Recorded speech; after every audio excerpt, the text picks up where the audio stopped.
Good morning. I'd like to call the meeting of the California Collaborative for Educational Excellence to order and ask you all to please join me in the Pledge of Allegiance. Stand, salute, pledge. I pledge allegiance to the flag of the United States of America and to the republic for which it stands, one nation, under God, indivisible, with liberty and justice for all.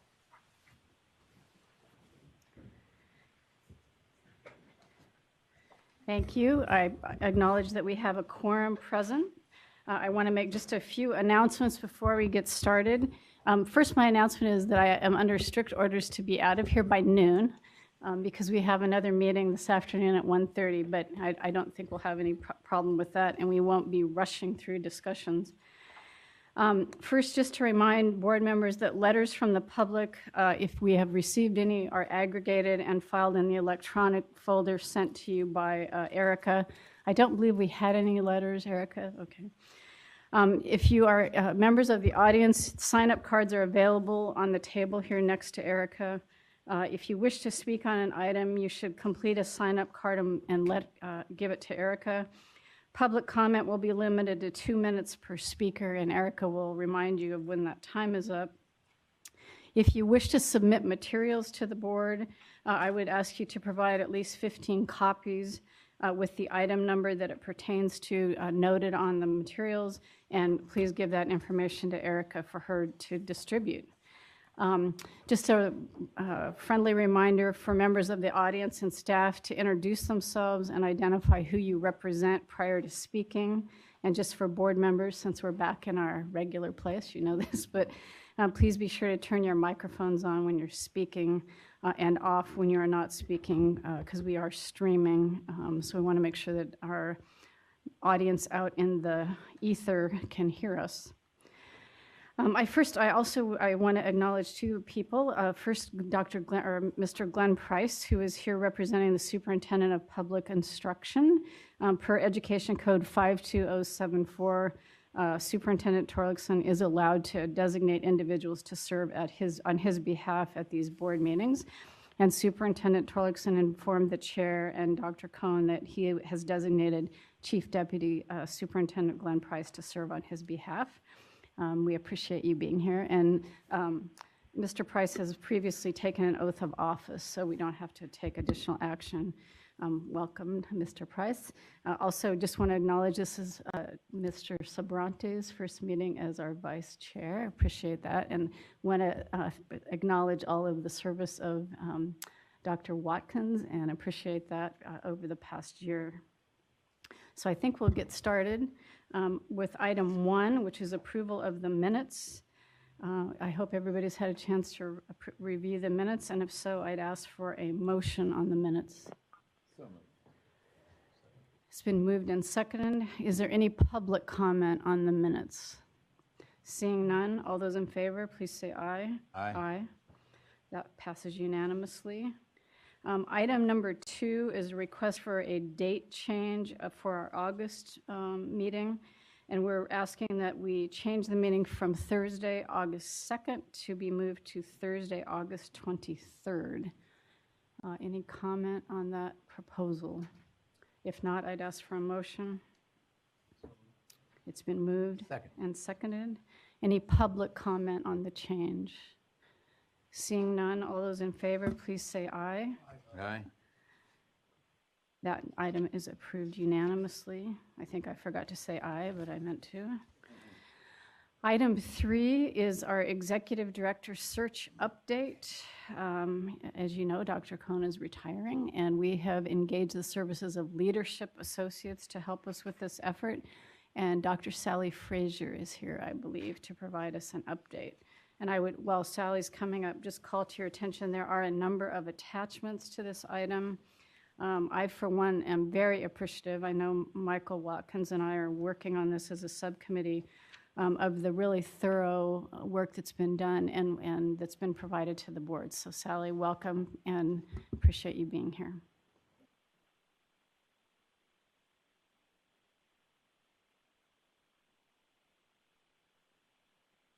Wrong button. Does that work better? Okay. Thank you very much again for this opportunity to come before you this morning. Joining us by phone, but probably not going to be interjecting a bit, is Jim Brown. And I also want to bring greetings from Sandy Thorstenson, who has been very involved in each of the processes that I will be reviewing today. However, she was unable to be in attendance this morning. So with that, there are a number of items, as President or Chair Burr mentioned. We're going to talk a bit about the engagement process, and then also the final position description, be requesting some action on the timeline to finalize the timeline, particularly as it relates to the interview process, and then also do an overview of the candidate pool with a slight discussion about the compensation study that has been conducted by Leadership Associates. So to start with, in terms of the stakeholder engagement process, I know that the summary report has been posted on your website for some time. However, it may be important to enter into the record some of the key findings in that and the process that was used. First of all, I would really like to thank Brooks Allen. He was with us every step of the way, provided a lot of direction, listserv information, and additional contacts that we did utilize in this process. So for 4 weeks, we interviewed a number of various groups, and we actually used the 1,500 contacts on the CCE listserv for our first notification to give people options for phone calls, for direct meetings, for emails, for survey involvement.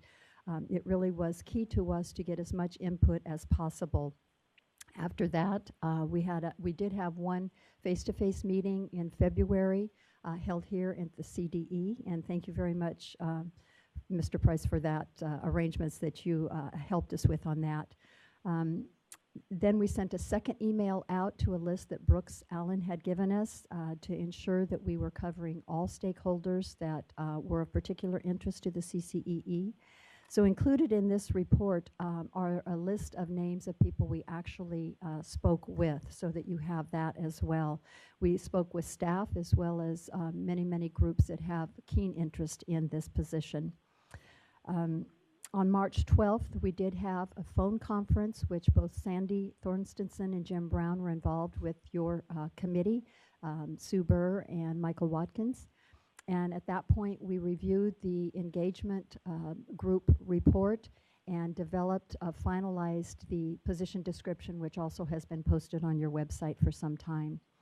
So just a summary of some of the key things that were found, and want to emphasize that these characteristics do not necessarily mean they were absent currently. It's just what people really believed is important as you move forward as a CCEE entity. The executive director, in terms of building support for the work among county offices, school districts, and charter schools. So those particular groups were really highlighted in that engagement. The collaborative leadership and management skills are necessary, that moving into implementation at even a deeper level is going to be important in hiring and retaining a high quality staff and building a cohesive team. And how this all fits into the system of support is also of keen interest. Excellent communication skills, particularly in the area of listening. Particularly with county offices, which seem to be really weighing in on the activity of the CCEE. Building partnerships and working collaboratively was very important as well. Should have a deep knowledge of how education works and the ability to hire a staff that has a high degree of credibility and multiple agencies with whom the CCEE interacts. So that relationship building, those a lot of in terms of use of data and how that will inform the work of CCEE. Wanting to look at someone who has an equity lens, any of the activities that are should be directed around the equity lens, and looking at student achievement and successes is absolutely essential in the work. Also being politically savvy and having a presence in Sacramento and being able to have a high degree of both personal and professional credibility and integrity. Understanding how to use data, as I mentioned, to inform decisions, and then a strong emphasis on the need to build effective systems and structures that will actually work for teachers, principals, and other school level personnel. As we have somewhat discussed as we've moved forward in these processes, originally when we did the search for the executive director, we said there were more unknowns than there were knowns. And at this point, we have a structure in place and people are looking for refinement, and that's a very important part of the position description that came out of this engagement. There were many more comments that were made. You'll see that many of them were captured in the position description. The engagement information that we receive from there will also be the basis for development of interview questions, and it's very highly used in our discussion with potential candidates for the position as we were in our recruitment effort. So it has been used for a variety of reasons already and has been very informative to us. So any questions on the actual process of engagement groups? Any questions, comments on the engagement piece? Glenn.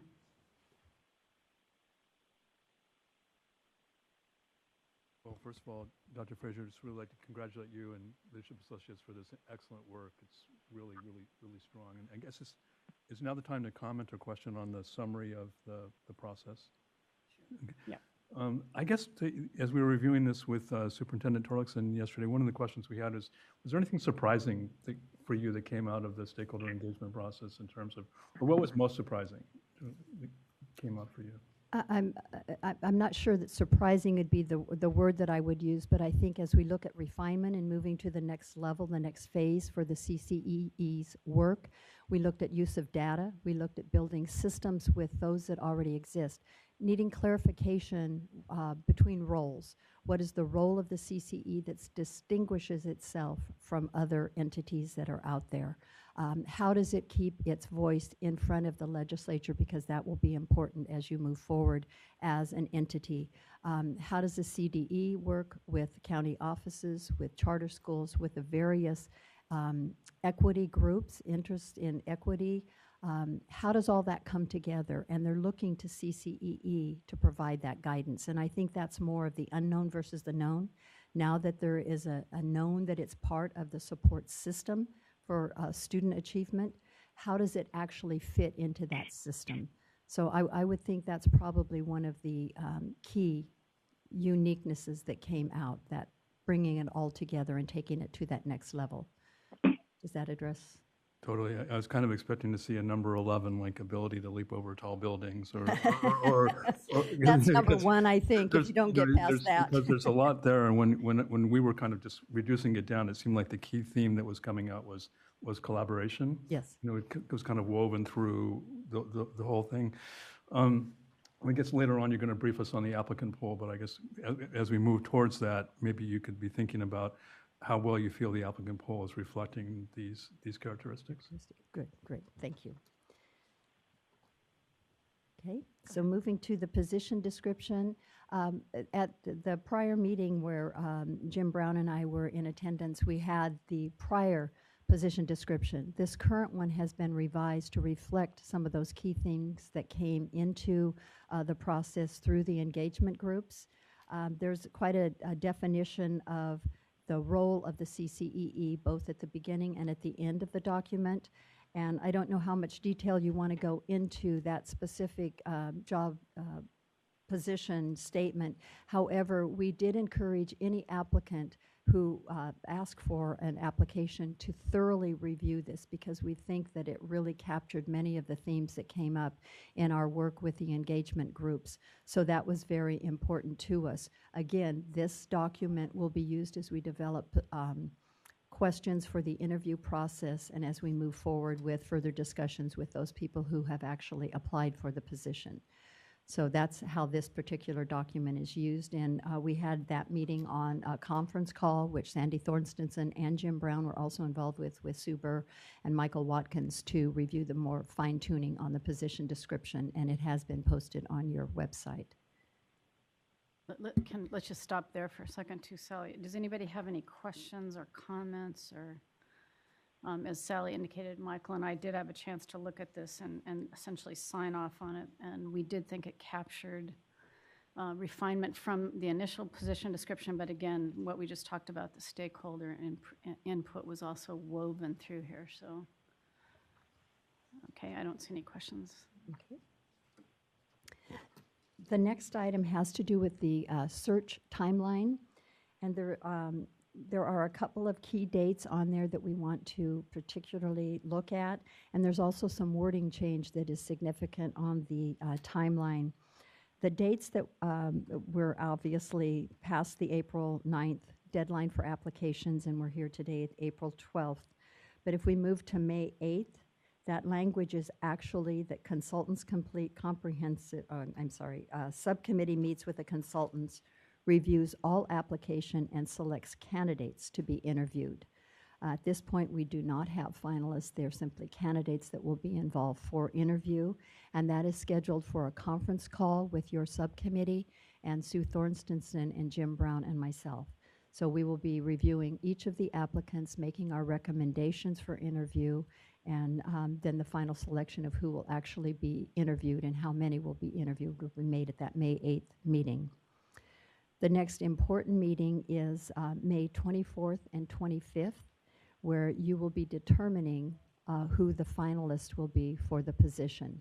The first round of interview, we would anticipate perhaps up to 6 candidates that the subcommittee will want to select to actually interview, and that is a full day of interview and would require bringing finalists back on that second day, May 25th. So we know it's a significant time commitment for the board.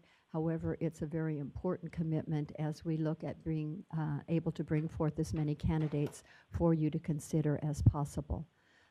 So that would require some action by the board today. And then on the actual validation visit, last time I don't believe there was one conducted, so that is put in as tentative. That is somewhat dependent upon the decisions following who the finalist has been in terms of selection.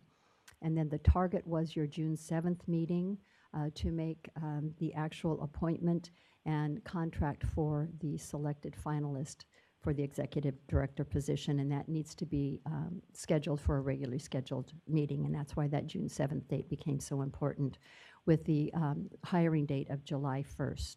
So questions on? Yeah, Michael. 8th date, was that at 4 o'clock, the May 8th for the subcommittee? I believe so, yes. Because I'll be back east, I was going to call in, you're right. Yeah. We're going to call in, yes. It was going to be later for you on that date, yes. I wanted to confirm that, okay.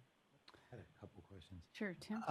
So May 24th, 25th, that's going to be here in Sacramento, I assume? Yes, it is. And what was July 1st start date, does that overlap with you, Karl? What's the last day, because for transition purposes? I'm around till August 31.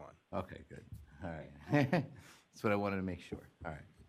And I think we can certainly decide. I know that Karl has indicated his willingness to stay on if we thought it would be helpful in a coaching, consulting kind of capacity. So we may hold him to that.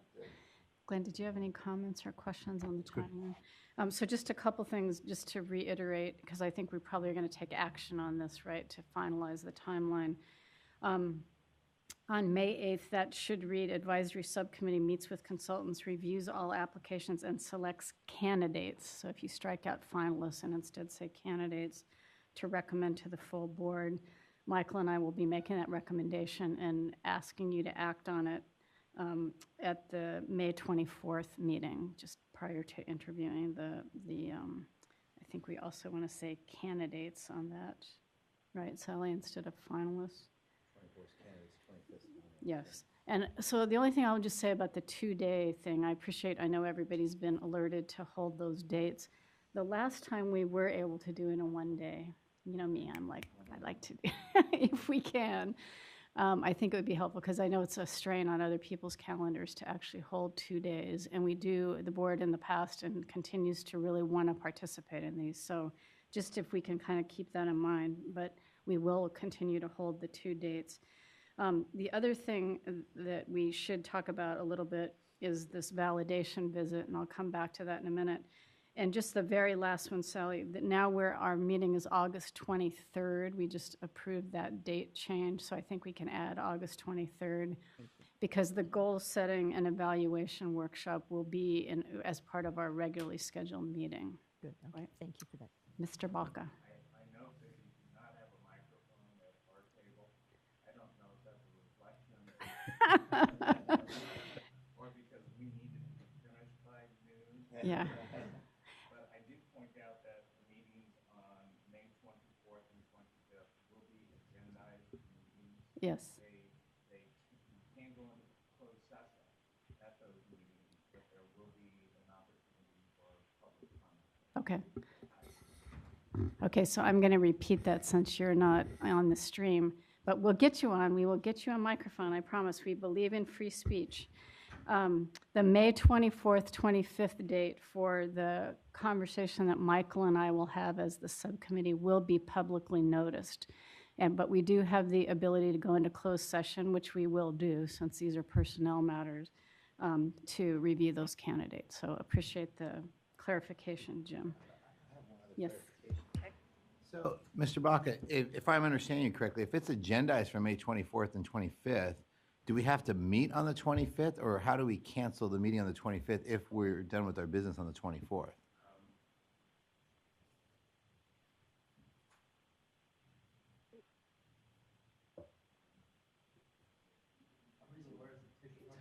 Yeah. Jim, can I just make a suggestion that you come up to either one of the corner ones and turn the mic on, and then they'll pick you up. There you go. Good try, guys. Yeah. We got to a microphone eventually. If it's pursuant to Robert's Rules of Order. So consequently, if you complete the meeting on the 24th and don't need the 25th, then the board will take action to cancel the meeting on the 25th. So. Okay, thank you. Michael. Sally, will Sue and I have an opportunity to review the applications before May 8th, and we'll just do it that day? No, we will have a way for you to electronically review those applications prior to May 8th. Great, okay, thank you.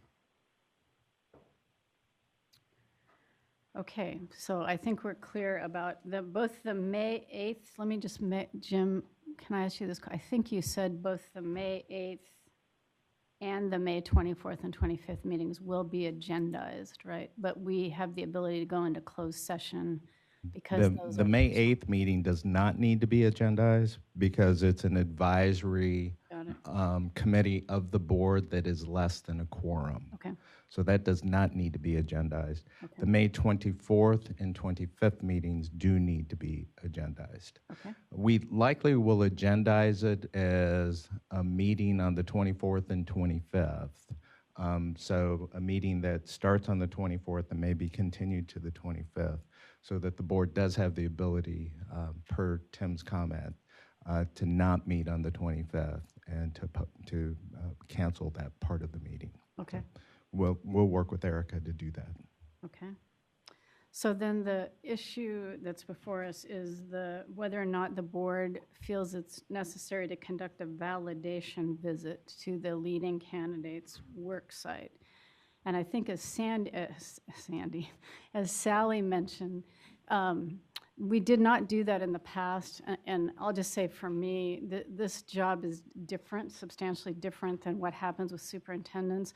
And so from my perspective, I don't think we need to conduct a validation visit, but I'd appreciate hearing from other people. Michael? I think it depends on the candidate. I think I'm with you. I don't think it's necessary, but I think if we have some questions, it may be worthwhile, so we can maybe reserve that if necessary, but I don't think it's imminent. We have to do. Glenn? I'll just concur with Michael. Maybe we just hold the option open. I agree. It might be an option we do, but we won't. I mean, but I assume that all candidates' references will be checked even prior to May 8th. I mean, I think even before, the subcommittee meets, I would assume that's something that's done regularly anyway. That is correct. Okay. Yeah. Can I speak to the opens meetings issues that are attached to that as well? Okay. If it is a quorum of the board that is meeting with the candidate, then that meeting needs to be agendized. If it's less than a quorum of the board, if, for example, board members do it individually, does not need to be agendized. Or if it's less than a quorum of the board that wants to meet with the candidate and other board members do not, it does not need to be agendized. So I think at the time that you are making final decisions, there will be opportunity, there will be time. You have to get 10 days notice under Bagley-Keene. There would be an opportunity to agendize it, but it would have to be done quickly in short order. And can I just clarify that agendizing, meaning it's a public meeting, or is it Correct. also, It's would we also have the opportunity to go into closed session? Yes, you would have the opportunity to go into closed session, but it would be a public meeting, even though it is at the site of somebody who would be a candidate. Okay. So our recommendation would be that it be less than a quorum of the board, or that board members do it just individually. Okay. Then it will not need to be agendized and it will not be a public meeting. Okay, appreciate the clarification. Okay, any other questions or comments? Let's see, I'm trying to figure out, Sally, whether we don't need action on anything but the timeline, as I recall. So I would entertain a motion to approve the timeline with the changes we discussed on May 8th to change the term finalist to candidates, May 24th and 25th to change the term candidate/finalist, because we will be doing both, and to add August 23rd to the last piece of work for goal setting and evaluation workshops. We have a motion. Is there a second? Second, Chair Burr, would we want to add some language to the line that says tentative, just to indicate that that's the option of at the option of the board? Yep, yeah, how about if we change it to optional? Does that work, Glenn? Yeah. Instead of tentative, okay. Okay, we have a motion and a second. Is there public comment on this item? Seeing none, all those in favor, please say aye. Aye. Aye. That's approved unanimously. Okay, Sally, you want to talk about the applicant pool? Yes, the applicant pool, and I don't, because this closed on April 9th, we were not able to send this information until later that evening, but wanted to make sure that you are aware that there were 41 requests for application or invitations to apply that was done through the recruitment effort. And each of the candidates was, or each person who asked for an application was, a contact was made with each person to offer additional information, to invite them to contact us if they had questions. We believe that the people who asked for application really did some thorough review of the position. We encourage them not only to look at the position description, but also to study your website so that they would know the breadth of the role. So out of the 41 that were requested, 19 actually submitted applications, and the pool does have gender and ethnic diversity, and so we were pleased to see that. Of the profile of the applicants is that there were 9 superintendents or recent former superintendents who are currently holding other positions. There were 4 chiefs of staff or deputy superintendents, 3 that were either CAOs, CEO, or presidents of organizations, and 3 at the director level. So at this point, and I think it was mentioned, we will be doing reference review prior to the May 8th subcommittee, advisory subcommittee meeting to discuss the applicants, and we will be making our recommendations based on those references and on the applications that were received. Part of the review that we understood was requested in this was to also conduct somewhat of a comparative salary compensation. And through that, again, both Sandy Thorstenson, Jim Brown, and I were involved in that process. And we do always recommend that prior to interviewing, that those candidates that are being interviewed, that we do have their contract parameters so that we can bring that to, and in this case, we're going to have that available for the May 8th meeting because we think it's important as you entertain who you want to bring forward to interview on May 24th. So we have reviewed primarily Transparent California and also particular educational support organizations to determine executive salary levels there. And from these sources, we have learned the following. First is that the compensation levels for sitting superintendents has increased over the past 3 years. It's not uncommon for superintendents in a variety of districts to have salary levels in the high 200,000s and low to mid range 300,000s, and this is true for superintendents in county offices, large urbans, mid-sized suburbans, and even smaller districts. And these findings can be verified through Transparent California, and we have our raw data for that as well. The executive directory salaries for associations and nonprofits vary widely, but those for AXA, CSBA, and others are in the high 200,000s and low 300,000 range.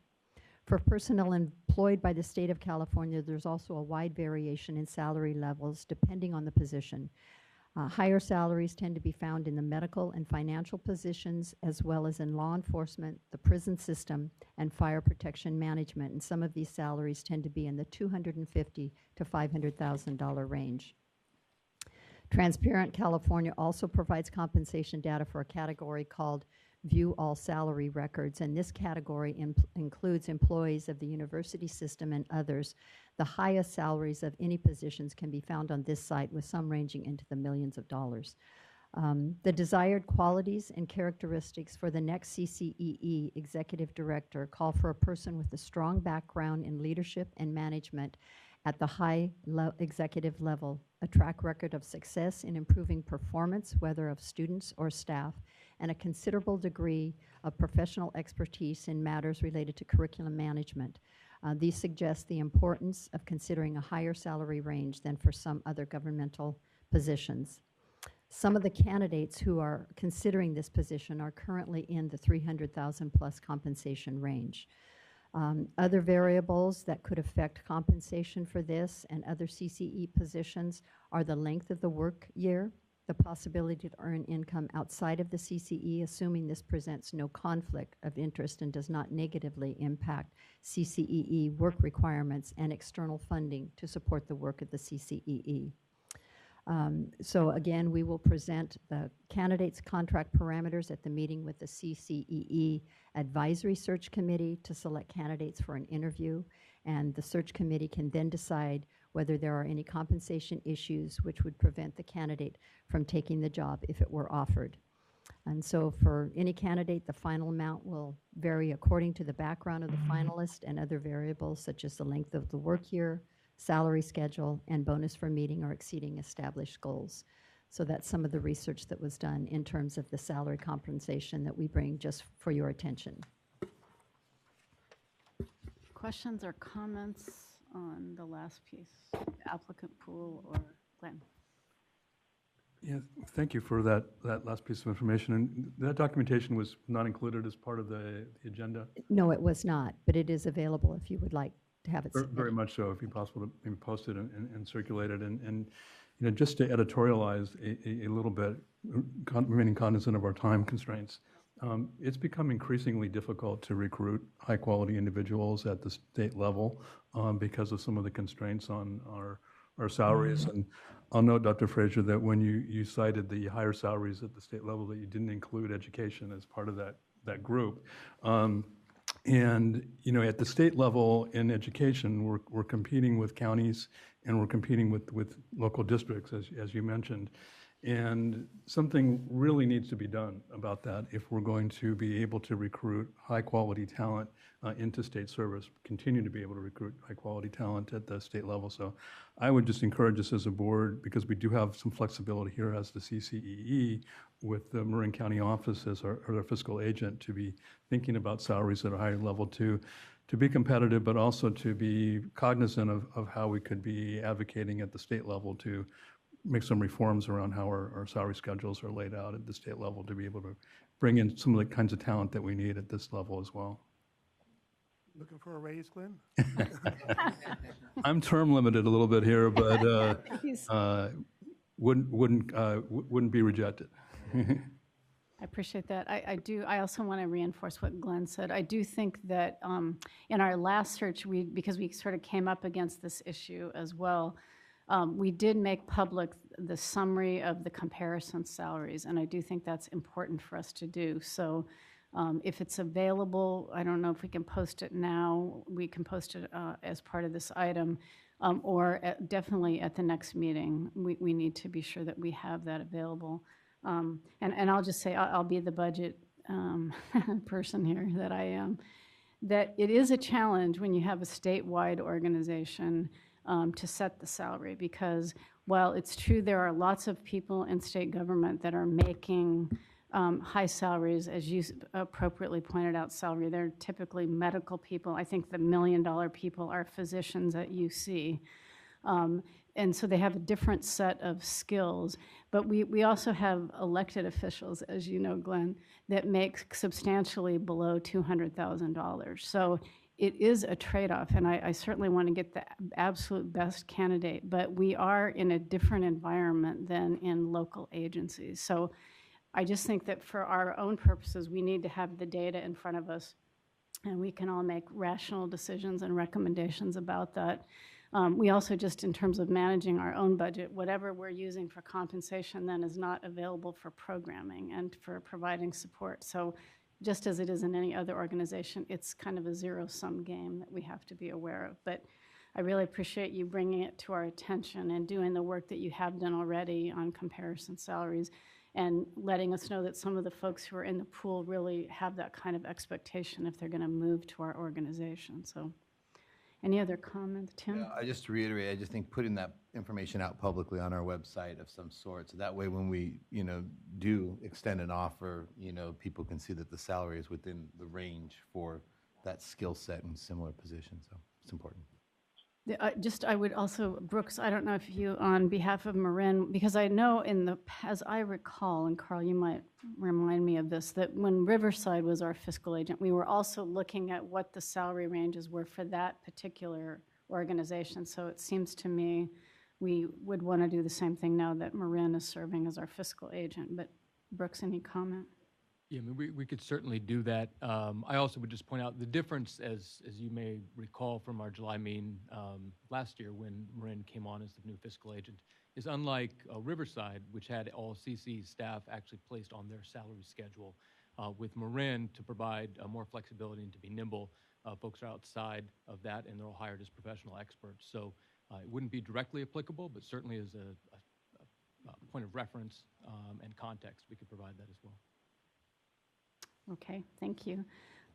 Any other comments on this item? I'll just say that I'm very pleased by the summary of the applicant pool, both by the number of folks who are interested, but also by the number of people who have actually applied. It's heartening to see that people are very interested in working for the organization, and appreciate all the work that you and Jim and Sandy put in to bring us this pool. So. Yeah. Thank you. Jim, thanks for being on the phone. Thank you. Thank you, everybody. Okay. And lots left to do, but we're excited about it. We think we have a very good pool of candidates, and we're looking forward to the May 8th meeting. Okay. I think that may have responded to your earlier question. We do think we have a strong pool of candidates. Yeah. So thank you very much. So before we move on, any public comment at all on this item, on item 3? Okay, seeing none, I'm going to move to item 4, which is the Executive Director's Report. Dr. Cohn. Thanks, Sue. Starting with, I think, Board Vice Chair Michael Watkins requested the current table of organization, and you have it attached there. As you can see, we remain a fairly small, flat organization, and we listed the current incumbents in those roles.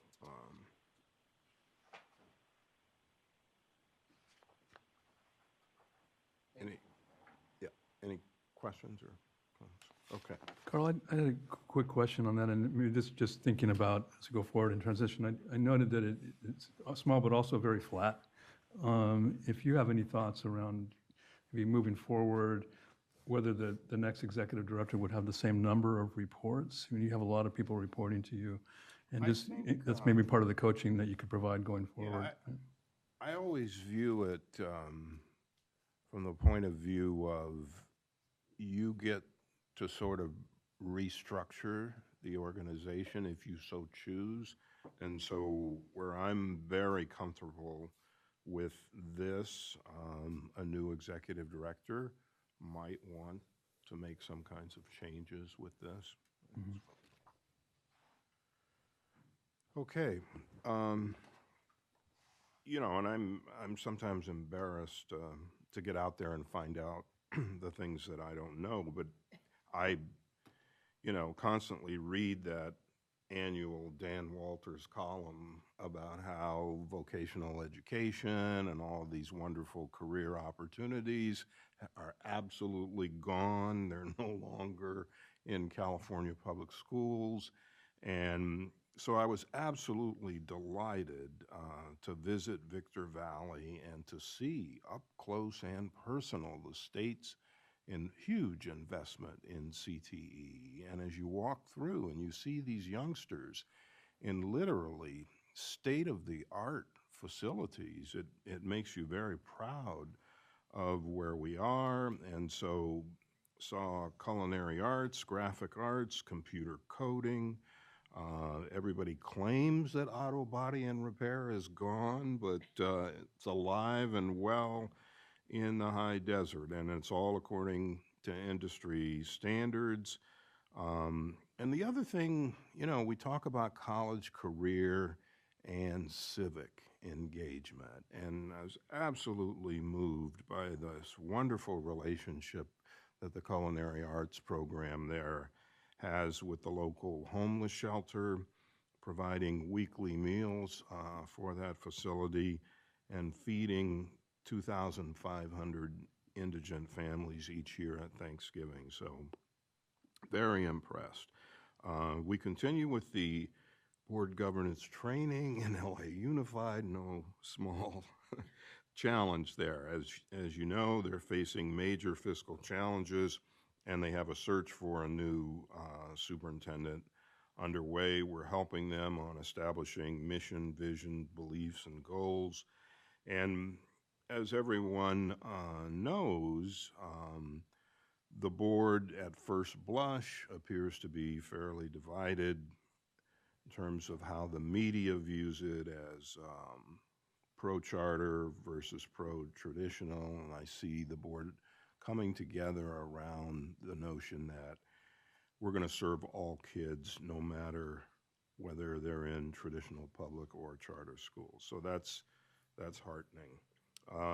Was pleased to be on a recent panel at the California Association of African American Superintendents and Administrators, actually moderated by our board Vice Chair Michael Watkins. Tom Torlakson also participated, as did Alameda County Superintendent Karen Monroe and CTA Board of Directors member Terry Jackson, but really a conversation around the California dashboard, how it's designed to begin these important conversations around student performance and how it's going to get better over time as more data and indicators become available. You'll take note in this agenda's important personnel recommendation that we very much appreciate the help and support of the Students with Disabilities Collective and Kristen Wright, our state special ed director for the CDE.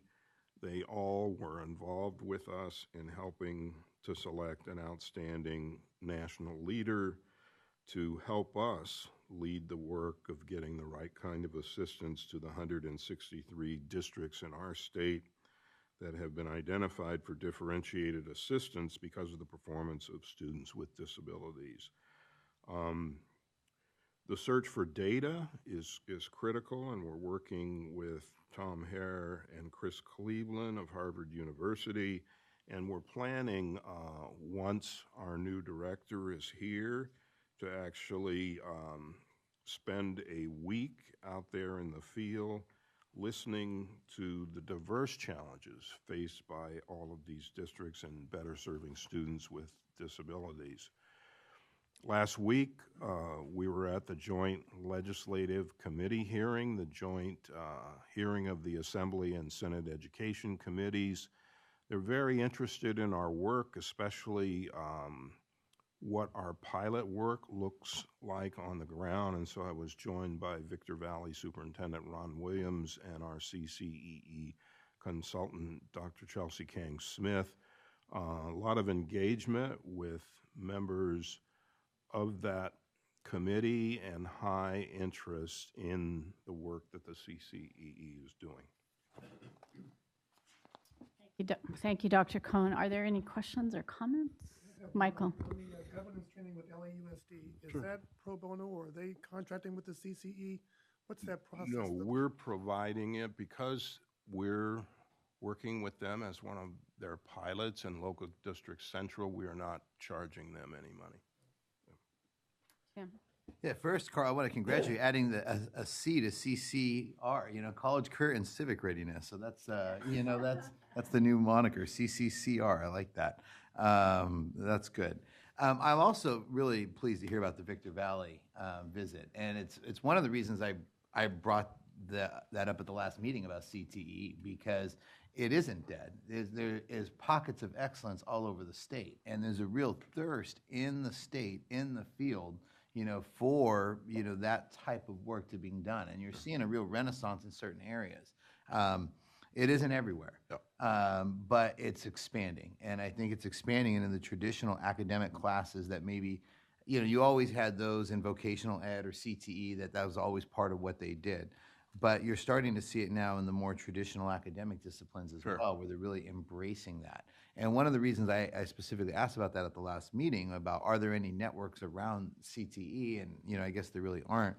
But because it's, you know, part of, you know, the 8 priority areas and the dashboard looking at these areas, I really think there's an opportunity for CCEE to take a leadership role as it relates to CTE and getting out those best practices in the field, shining a spotlight, whether it's in Victor Valley or in other places that are doing excellent work, and trying to really kind of show what some of the models can be for real engagement in the community, what real partnerships look like that have a benefit, you know, academically for our students. So, you know, I mean, I think this visit is great. This could be, you know, a part of it, but I'm hopeful that, you know, perhaps it's something, you know, that maybe CCE, you know, through your leadership at the staff, working with the field, you know, those that are doing this great work, can really find ways to, you know, to really showcase this a little bit more and show how it can be done successfully.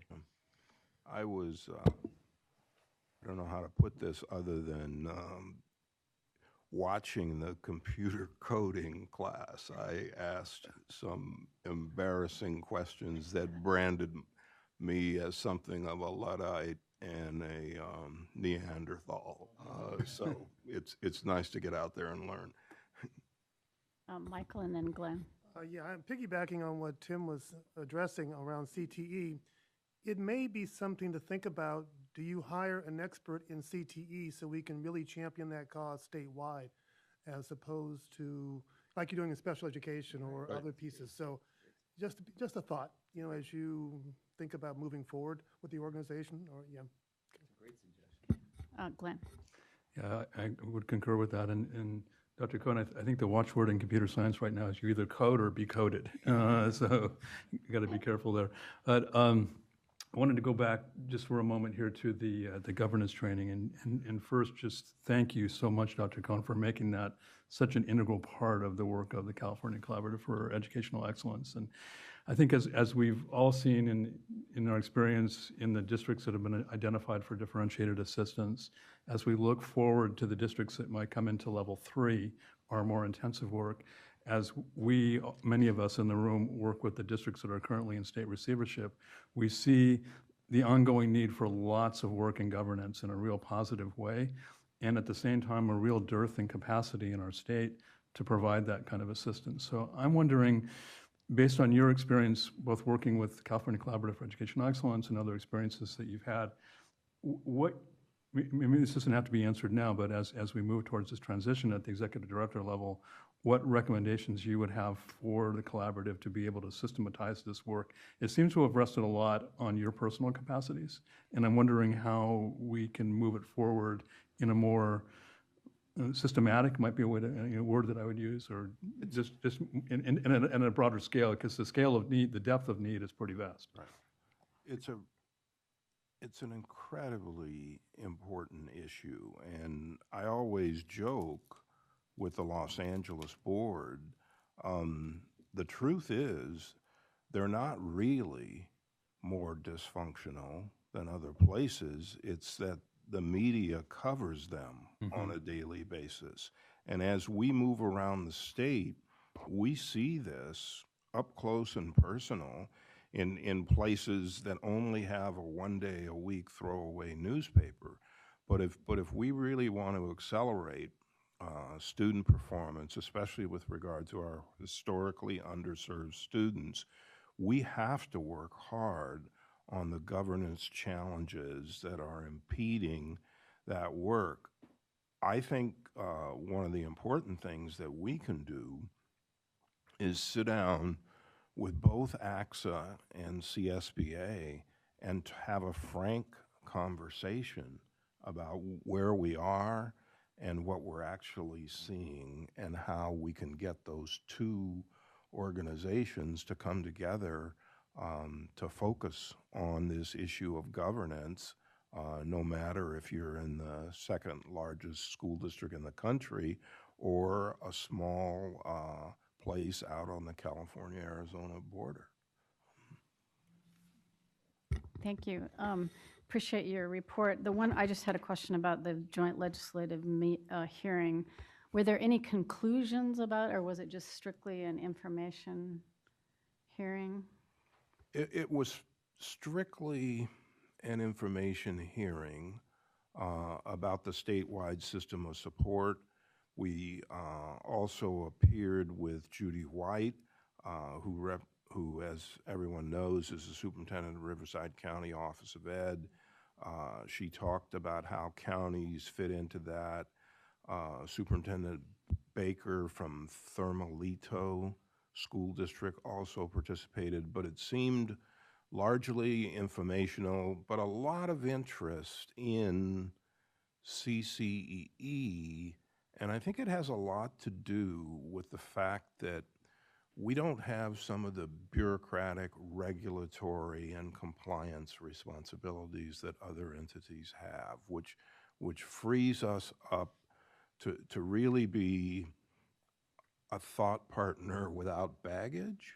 I don't know if that's the correct way to put that, but it gives us an access and an entree that perhaps others don't have. Okay, I think that completes Dr. Cohn's report. Is there any public comment on item 4?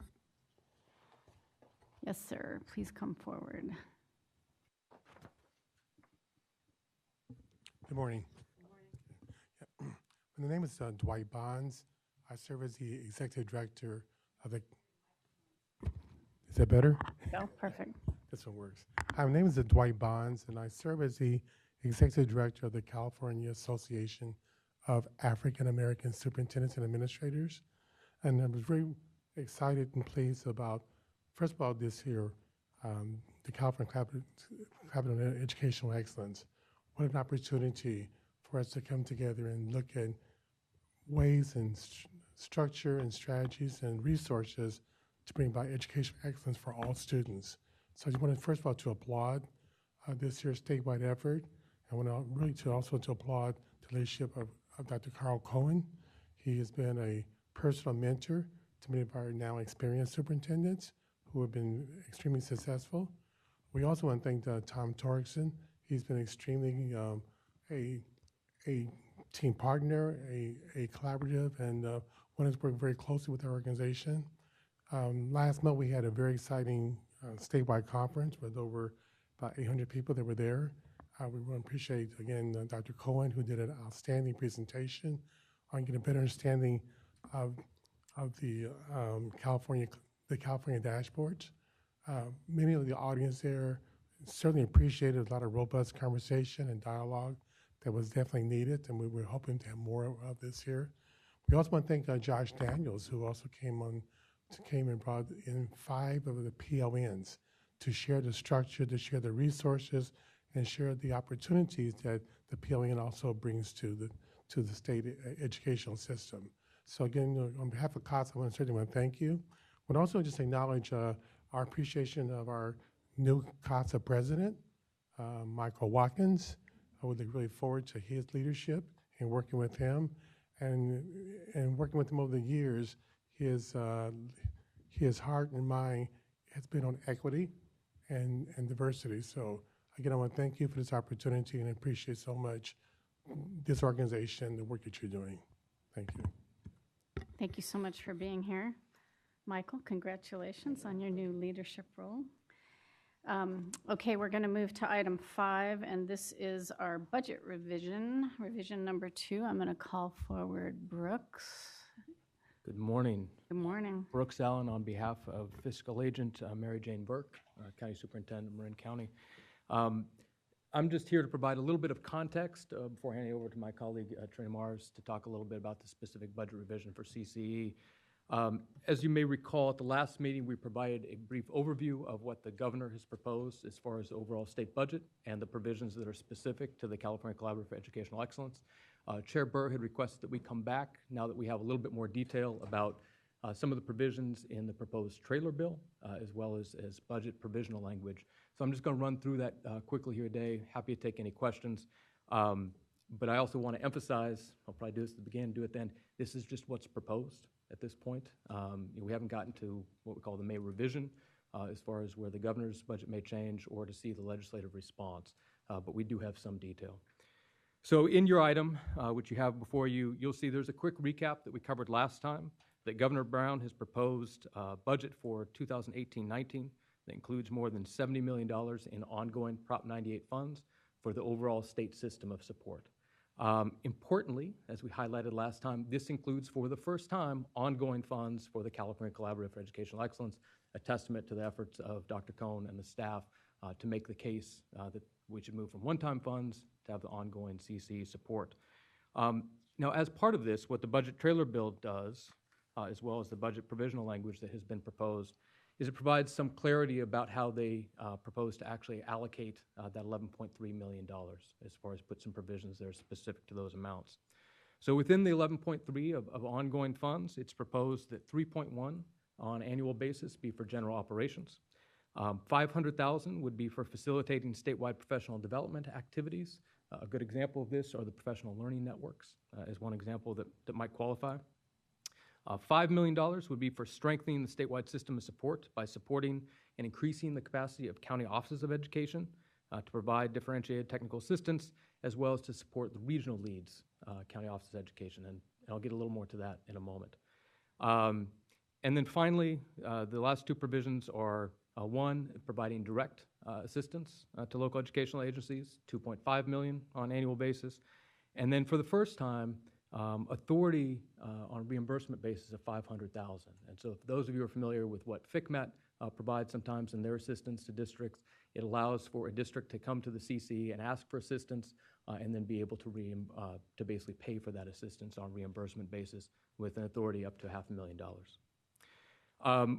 Within those provisions, I think it's important to note that at least for the 18-19 year, that $11.3 million does not capture what would be the remaining funds that would be expended in support of the pilots or the partnership LEAs. Because as the budget trailer bill provides, those pilots and partnerships are expected to wrap up by June 30th of 2019. And so that funding for 18-19 would be above and beyond that 11.3. The 11.3 would be ongoing. So after 18-19, that would be forthgoing for the purposes that I just outlined. One of the specifics in terms of how the trailer bill would change the statute that governs the responsibilities, duties of the CCE would be to maintain the CCE's ability to respond to requests for assistance directly to LEAs, but provide some provisions that kind of prioritize the order in which that assistance would be given. So first, within that, the budget trailer bill spells out that those LEAs that would be identified as actually potentially qualifying for intervention. So if those of you following the system of support, we kind of talk about these levels. Level 1, everybody gets. Level 2 is differentiated assistance. Level 3 would be where you have an LEA that 3 out of 4 years, they've had student groups that have experienced real challenges. They would receive priority as far as the assistance provided by the CCEE. Second would be when a county superintendent, after providing assistance to the local educational agency, says, I think the CCEE could really be helpful here, and the regional county lead signs off on that. Again, the regional county lead is a responsibility that doesn't exist yet, but is proposed as part of what the governor's proposing for a new structure for the state system of support. The third way would be, again, continuing what we have currently in state law, which is if the state superintendent is aware of a situation where they really think the CCEE could be helpful, they could make that request and the CCEE could respond to that. And then finally, this ties back to the reimbursement authority that would be provided through this bill. Any district, any county office, any charter could come to the CCEE and say, we really could use your assistance, and as long as they're able to reimburse for that on a reimbursement basis, again, up to that $500,000, they could do so in that manner. Beyond kind of these direct assistance provisions that are in the proposed trailer bill, there's provisions for actually how the CCEE would partner with the California Department of Education to help select these new regional leads. And again, this is part of the governor's proposal, is that you'd get these regional county offices, well, county office of education that would serve as regional leads in the state system of support. And the CCEE would be charged with working with the department in collaboration with Department of Finance and the state board to actually set up a process to select these regional leads, and then subsequently to work with those regional leads, both in terms of proposing resources that could be provided to LEAs across the state, as well as to set up a process to select special education, so the SELPAs that would actually provide assistance around students with disabilities work. There would be a same number of up to 6 to 10 regional leads for SELPAs as well. CC would also partner with CD under what the proposal provides to do that. And then finally, subject to budget authority, if it's given, so if this is essentially funded, provides authority for the CC to work with CD to set up beyond these regional county office leads, as well as beyond the SELPA leads, would be sort of subject matter leads. So if you found a group that, for instance, really had some expertise in governance training, for instance, per the discussion we just had, or CTE, or students with disabilities work, there could be a process to identify folks that serve as sort of subject matter leads, subject to funding for that purpose. And then finally, as far as some of these proposed budget bill and trailer bill provisions, there's a provision that changes the relationship that we currently function as a fiscal agent to become one that would be labeled an administrative agent, which source of reference, FCMAT, Kern County Office of Education, serves as the administrative agent to FCMAT. And so this would make some changes in terms of the operational arrangements, would allow us to avoid some of the what might have been termed minutia that comes before you, that I know in terms of there's been a desire to move, so you don't have to operate so much like a local governing board, would allow that to really be handled by the administrative agent, free up the board to provide, as budget trailer bill indicates, continue to provide that policy and program direction with respect to the CEC, but have the operational details handled by the administrative agent. And that's it. Questions or comments on the overview of the budget and the budget trailer bill language? Anybody? Glenn? Well, first, thank you, Chairperson. First of all, thanks for this great presentation, both of the budget and the trailer bill and accompanying language. When would you anticipate that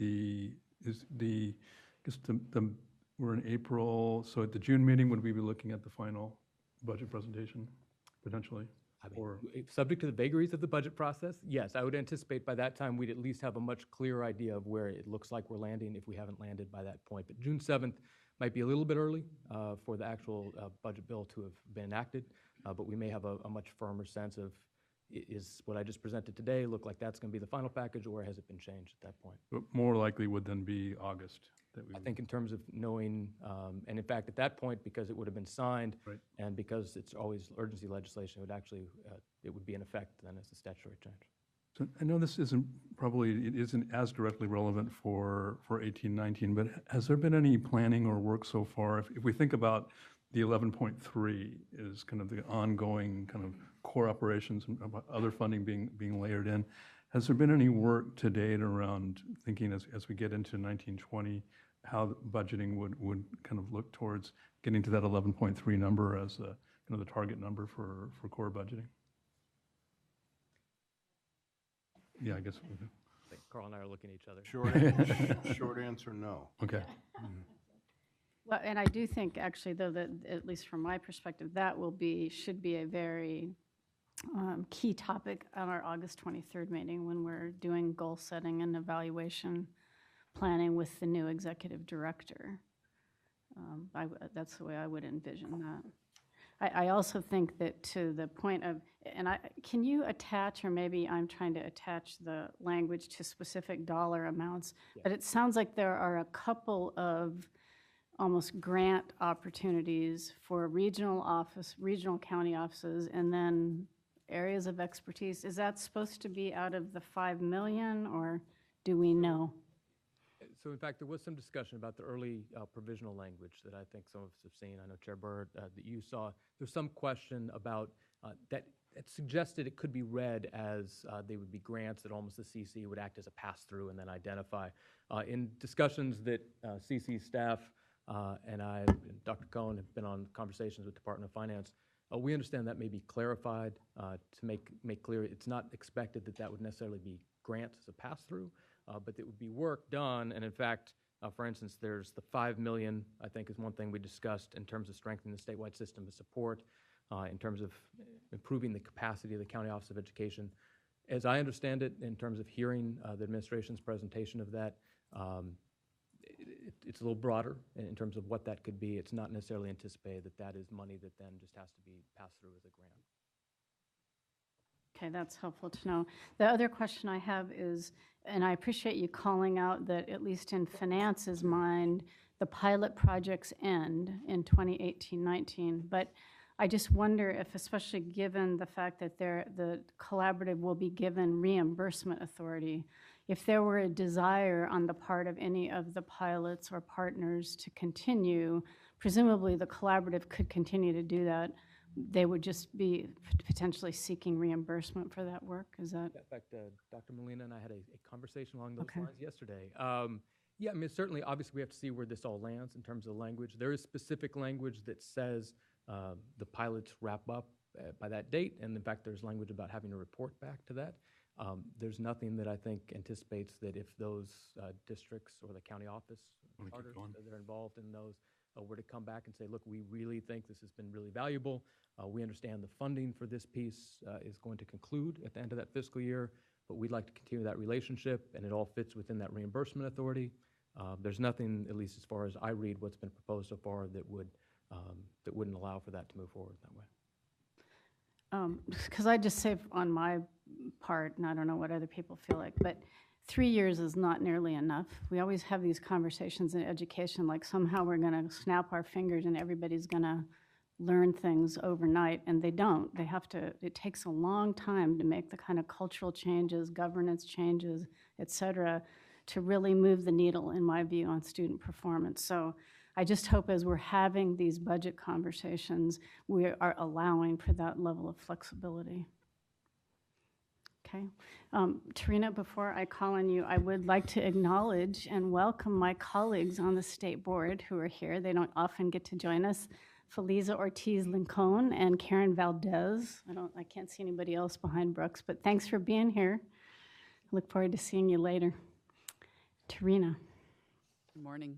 I think I need to use this mic. Good morning. Tarina Morris, Deputy County Superintendent with the Marin County Office of Education on behalf of Mary Jane Burke. I'm not going to go through a lot of detail. There's a lot of detail in your packet, but just to recap where we've been and where we're going on a budgetary perspective. Just to remind the board, there was over a couple of different appropriations, a total of $34 million in one-time dollars allocated for since the CCEE was created, and this extends through 18-19. So the budget revision before you is for 17-18 and 18-19. In general, we are just staying within that original $34 million in appropriation, of which In the two-year budget before you, there's 26.7 million allocated for expenditure. In December, we brought a budget revision before you that moved some money around between general fund, fund operations, operating and pilot, and we are changing the 1.5 million that was, the 2.5 million that was allocated to pilot. We've reduced that by $1 million, and that has been reappropriated or reallocated to professional development. And part of the rationale behind that is there's been a reduction in the number of pilots, and as Brooks outlined, we expect that the pilots are going to be winding down, and as he also referenced, there will be a final report due in October of 2019 based on the appropriation that was allocated. But just to recap what this budget revision before you, I'm not going to go through all the appropriations. I've covered that in the last two updates for you, but I'll just highlight what the expenditure authority is before you for approval. So this budget revision 2 appropriates $731,000 in operations, 2.1 million in pilot. This is for 17-18. 9.3 for professional development and 12.2 in total. And then it shifts and allocates the balance for 18-19 of 769,000 for operations, 4.9 for pilot, and 8.8 for professional development, for a total projected budget in 18-19 for 14.5. And the total for all three categories is 1.5 for operations across 2 years, 7.1 for pilot, and 18.1 for professional development, for again the total of 26.7 million, which is the balance of the original 34 million that had been appropriated. I'm happy to answer any questions, and just to kind of recap, finally, this is just our best assessment on the programmatic and operations activities of the CCEE at this point. Any questions or comments on that? And you don't require any action from us, as I understand it. Is that right? Quick question. Yeah. This is an action item to approve budget revision number 2. Yeah. Glenn? Yeah, just occurs to me now, so Trina, if I'm understanding you for the 2018-19 projection, that does not include any of the next year's state. Correct. So This is just the residual from the previous 2019, we'd be continuing to draw down on the original one-time allocation? Correct. Yeah, so sort of the way a local educational agency projects a multi-year budget, because of the way that the legislature appropriated one-time monies, it wasn't reasonable to expect all of those expenditures in 1 year, and programmatic planning has extended it across multiple years. So the budget revisions that we've been bringing to you have been reflective of a 2-year budget. So we would be thinking then that for going back to Brooks's presentation, that we would then be looking at 1920 before we would budget any of the funds allocated in next year's state budget? There's an appropriation that levels up 18-19 to the 11.3. That's an amount yet to be determined based upon the reconciliation of where we land relative to that number. But in terms of ongoing, I think to Dr. Cohn's response, the ongoing build out of the budget that's reflective of the 11.3 and ongoing, that has not been developed. What's before you is what the original appropriation intent from the legislature is for professional development pilot. But still drawing on the one-time? Correct. Okay. Correct. So I would just encourage us, given the level of need that we're seeing in the state, if there's an opportunity to do some expansion in some areas, that we consider that. Tim, did you have? Yeah, I just wanted to say, it really, kind of echoing what Brooks was talking about, obviously there's still some variables that are uncertain, see what happens with the May revise the ultimate adoption, but one of the things I'm pleased to see is that we have a little bit of certainty kind of moving forward and clarity within the different buckets of how, the money is going to be spent, because, the one time, you do what you can with the one time, and I think it's a testament to the work of Dr. Cohn and our staff that, you know, the governor, the finance department, the legislature have confidence in the work that we're doing, that, you know, they're considering this ongoing allocation. And I think that'll certainly help us moving forward, you know, as we continue to draw down the one-time in meaningful ways, you know, as per the legislative intent, but then moving forward, now it'll really help us programmatically as we build out systems of support. So I'm really pleased to see that and look forward to further updates. Michael? Yeah, piggybacking on what Glenn and Tim are saying, I think it gives an opportunity in August to really look at some areas that we haven't been addressing potentially that we can put some resources behind. So that's something that we can discuss at our retreat. And I would just say ditto to the previous comments, but I do think at our June meeting, we will know the May revision. We should be darn close to a final budget because of recent statutory changes that actually get a budget done on time these days. So I think we'll have an opportunity in June to do some forecasting, I think, especially to Glenn's point. I just want to say how much I appreciate your work, Tarina, and Marin County Office of Education, because I know this is challenging since we kept having these one-time things sort of drop, and to figure out the reconciliation and then figure out going forward. So appreciate your presentation and trying to get this all straightened out. Thank you. My pleasure. Thank you. So do I have a motion to approve the budget revision? So moved. It's been moved. Is there a second? Second. Moved and seconded. Is there any public comment on the budget revision? Okay, seeing none, all those in favor, please say aye. Aye. Aye. That's approved unanimously. Item number 6, Dr. Cohn. As the board knows, you took action to support us in reprioritizing some funds to lead the Students with Disabilities Collective, following the state dashboard's identification of 163 districts in the state whose performance with students of disabilities needs improvement.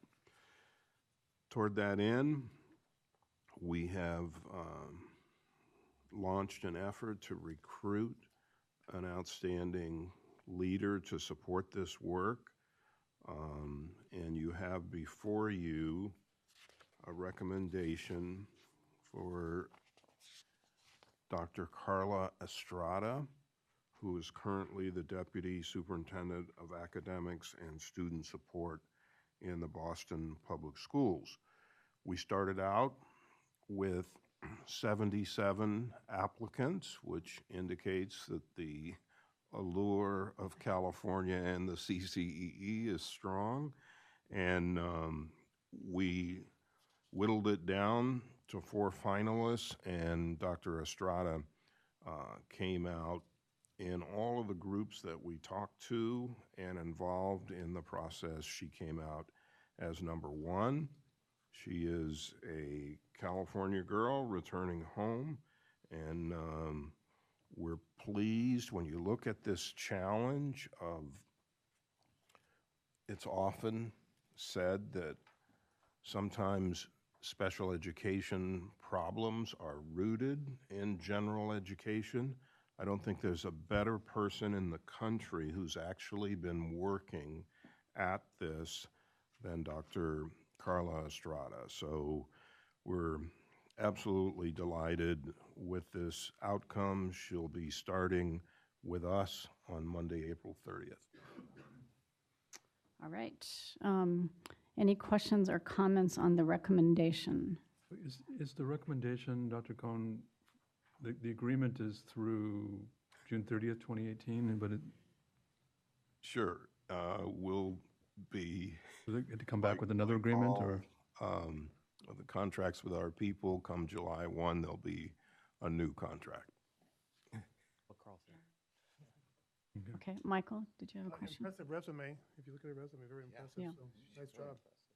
Yeah, I would just say that the feedback that I've received has been overwhelmingly positive. I think, just as you described, a real national leader in this field, and congratulations on the recruitment. Do I have a motion to approve the employment agreement for Karla Estrada? So moved. There's a It's been moved and seconded. Is there any public comment on this item, item number 6? Okay, seeing none, all those in favor, please say aye. Aye. That's approved unanimously. Before we move to item 7, I'm going to suggest we take a brief break, let's say 10 minutes, and we will reconvene at 10:30. Thank you.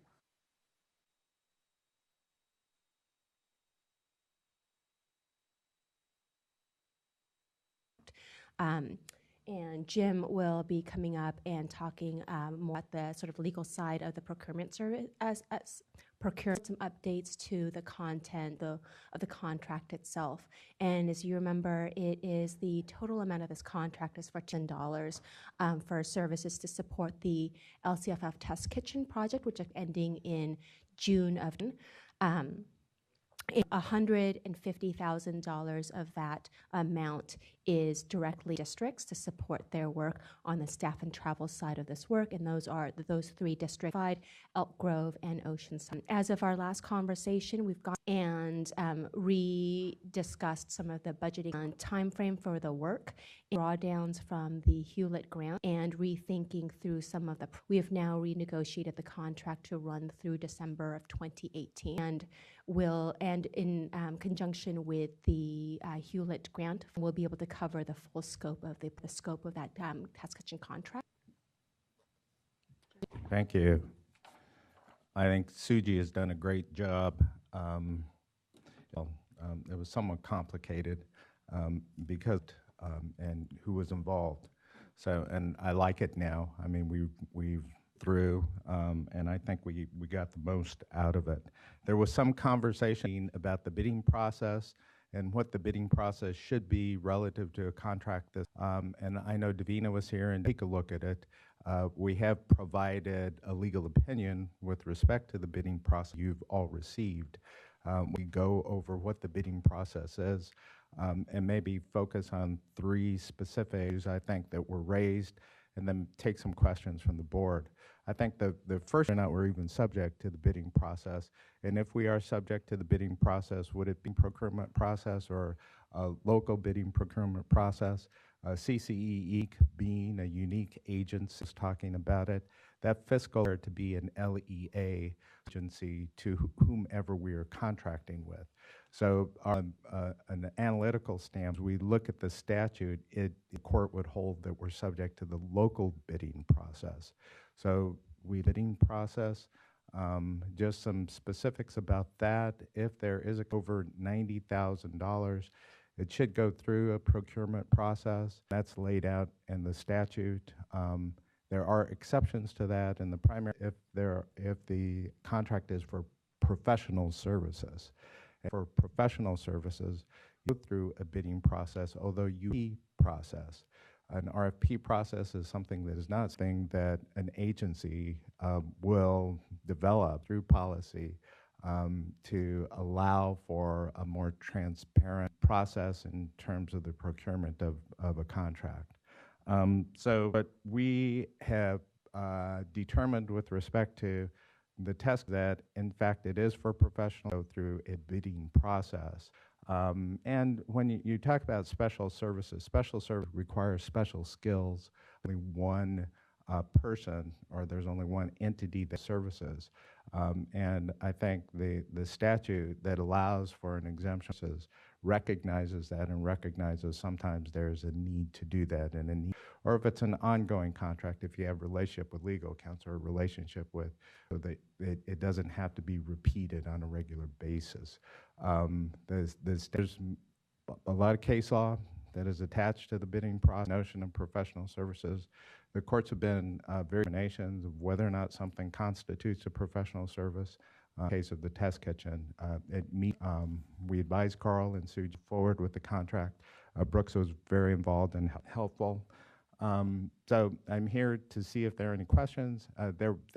We did deal with this issue a couple of years ago in another instance, and there was an opinion that, so I think we provided a second and answered questions specific to the test kitchen as well. So. Thank you, Jim. Appreciate the update. Any questions or comments? Just one. Thank you for going back. Suji? If I may just sort of close out one last comment, I think, legal counsel for providing this guidance on this work, but I also wanted to close back as the board raised at our last meeting, which is really separately about the processes that we build as we move into our third year as an agency to heart and are building out these policies and procedures to ensure forward with full transparency regards, the bidding and RFP processes. So I think this has been a experience for us to really think about how we're handling this with the sort of Flynn? Back to the scope discussion of your earlier presentation, Suji, and refreshing my own memory that new ideas and new ways of developing LCAPs. The budget alignment and document. Okay. I'll just flag that there's in a different part of, there was some funding to be able to look at this, and you're looking at some alignment of that work going with the expansion of, or the extension of the deadline part of the project. So the understanding of this year? Right, so that would be the amount, sort of the drawdown period for work, but the project itself would continue on through 2019. When would you foresee having it brought out for? We're beginning to work on full report coming out in the early spring 2019. Or sorry, early fall of 2019. And are the participating districts starting for next year?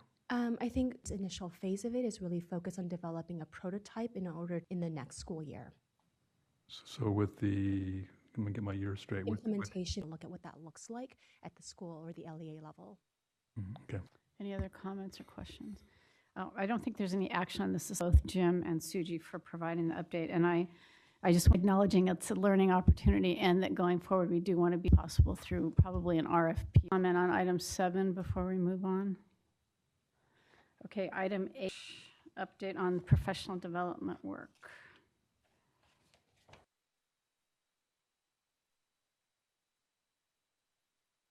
All right, thank you. I got some good eyes.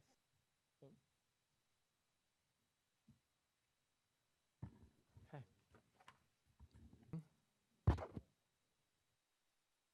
Try it again. Good morning, Madam Chair, members of the board. Josh Daniels, Director of Training and Outreach. Thank you for having me before you to give a to.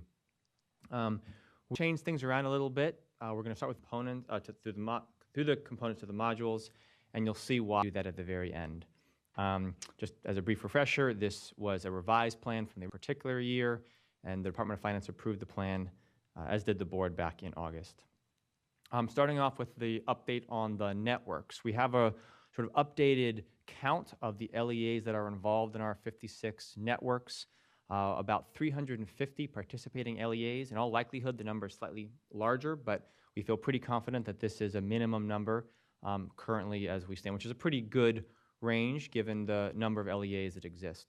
84% of those 350 are school districts, 12% are charter schools, and then another 5% are county offices of education. Just to be clear, the count for the county offices here is distinct from those county offices that are hosting networks. These are county offices that themselves are participants. So for example, the CASA network, Mr. Bonds was here before, their participants are county office network staff. We also have an updated count on the participants, 750 participants, give or take, from those 350 LEAs are participating. As the pie chart says, a little bit less than half are other LEA administrators. This makes sense. Many of the PLNs focus on LCAPs, although obviously not all, and the dashboard, and so the staff that work on those tend to be other LEA administrators. Obviously, for a smaller LEA or for a charter, you might fall into the superintendent, CEO, or LEA leader. Many of the certificated staff listed at 9% are going to be our union president members in the CTA PLN. Obviously, we have a couple of governing board focused PLNs and then a number of site administrators. So we continue to measure the impact of the PLNs a number of ways. This has been led in large part by Suji Shin and Amanda Adi, so a shout out to them and their work on this. We ask each PLN facilitator to do a monthly reflection on what has happened in that month. We are asking each PLN to draft and then sort of regularly update and reflect on PLN impact plans that sort of measure the impact of the work being done. We have a triannual survey that will be administered 6 times, 3 times in year 1, 3 times in year 2, and then both the PLX coaches, myself, other CCE staff will observe PLN meetings and just get a sense of how they're going. We closed the triannual survey recently, the mid-year administration of the triennial survey. So we have the opening survey and the triennial and the mid administration of the triennial survey. And we're still analyzing those results, but I wanted to give you sort of a sneak peek of some of the results that we've seen so far. I'll explain the graph. So we are asking both facilitators of the networks and the participants to respond to very similar surveys.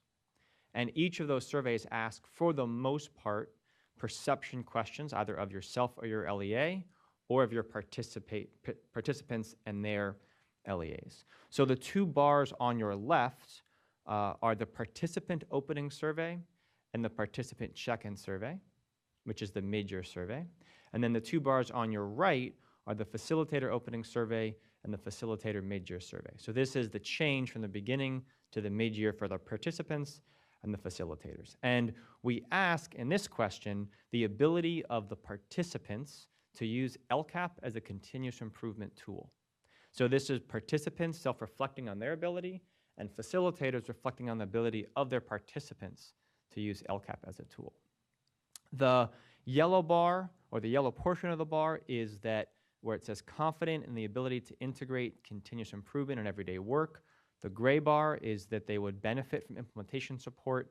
The orange bar is would benefit from more targeted training information, and the blue bar is they'd benefit from basic information about this. So you can sort of scale up in terms of capacity.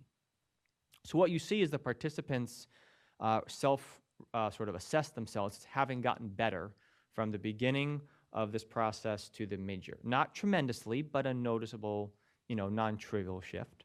And you see on the facilitator end that the perception of their participants is that they've both gotten better and that some haven't potentially gotten worse.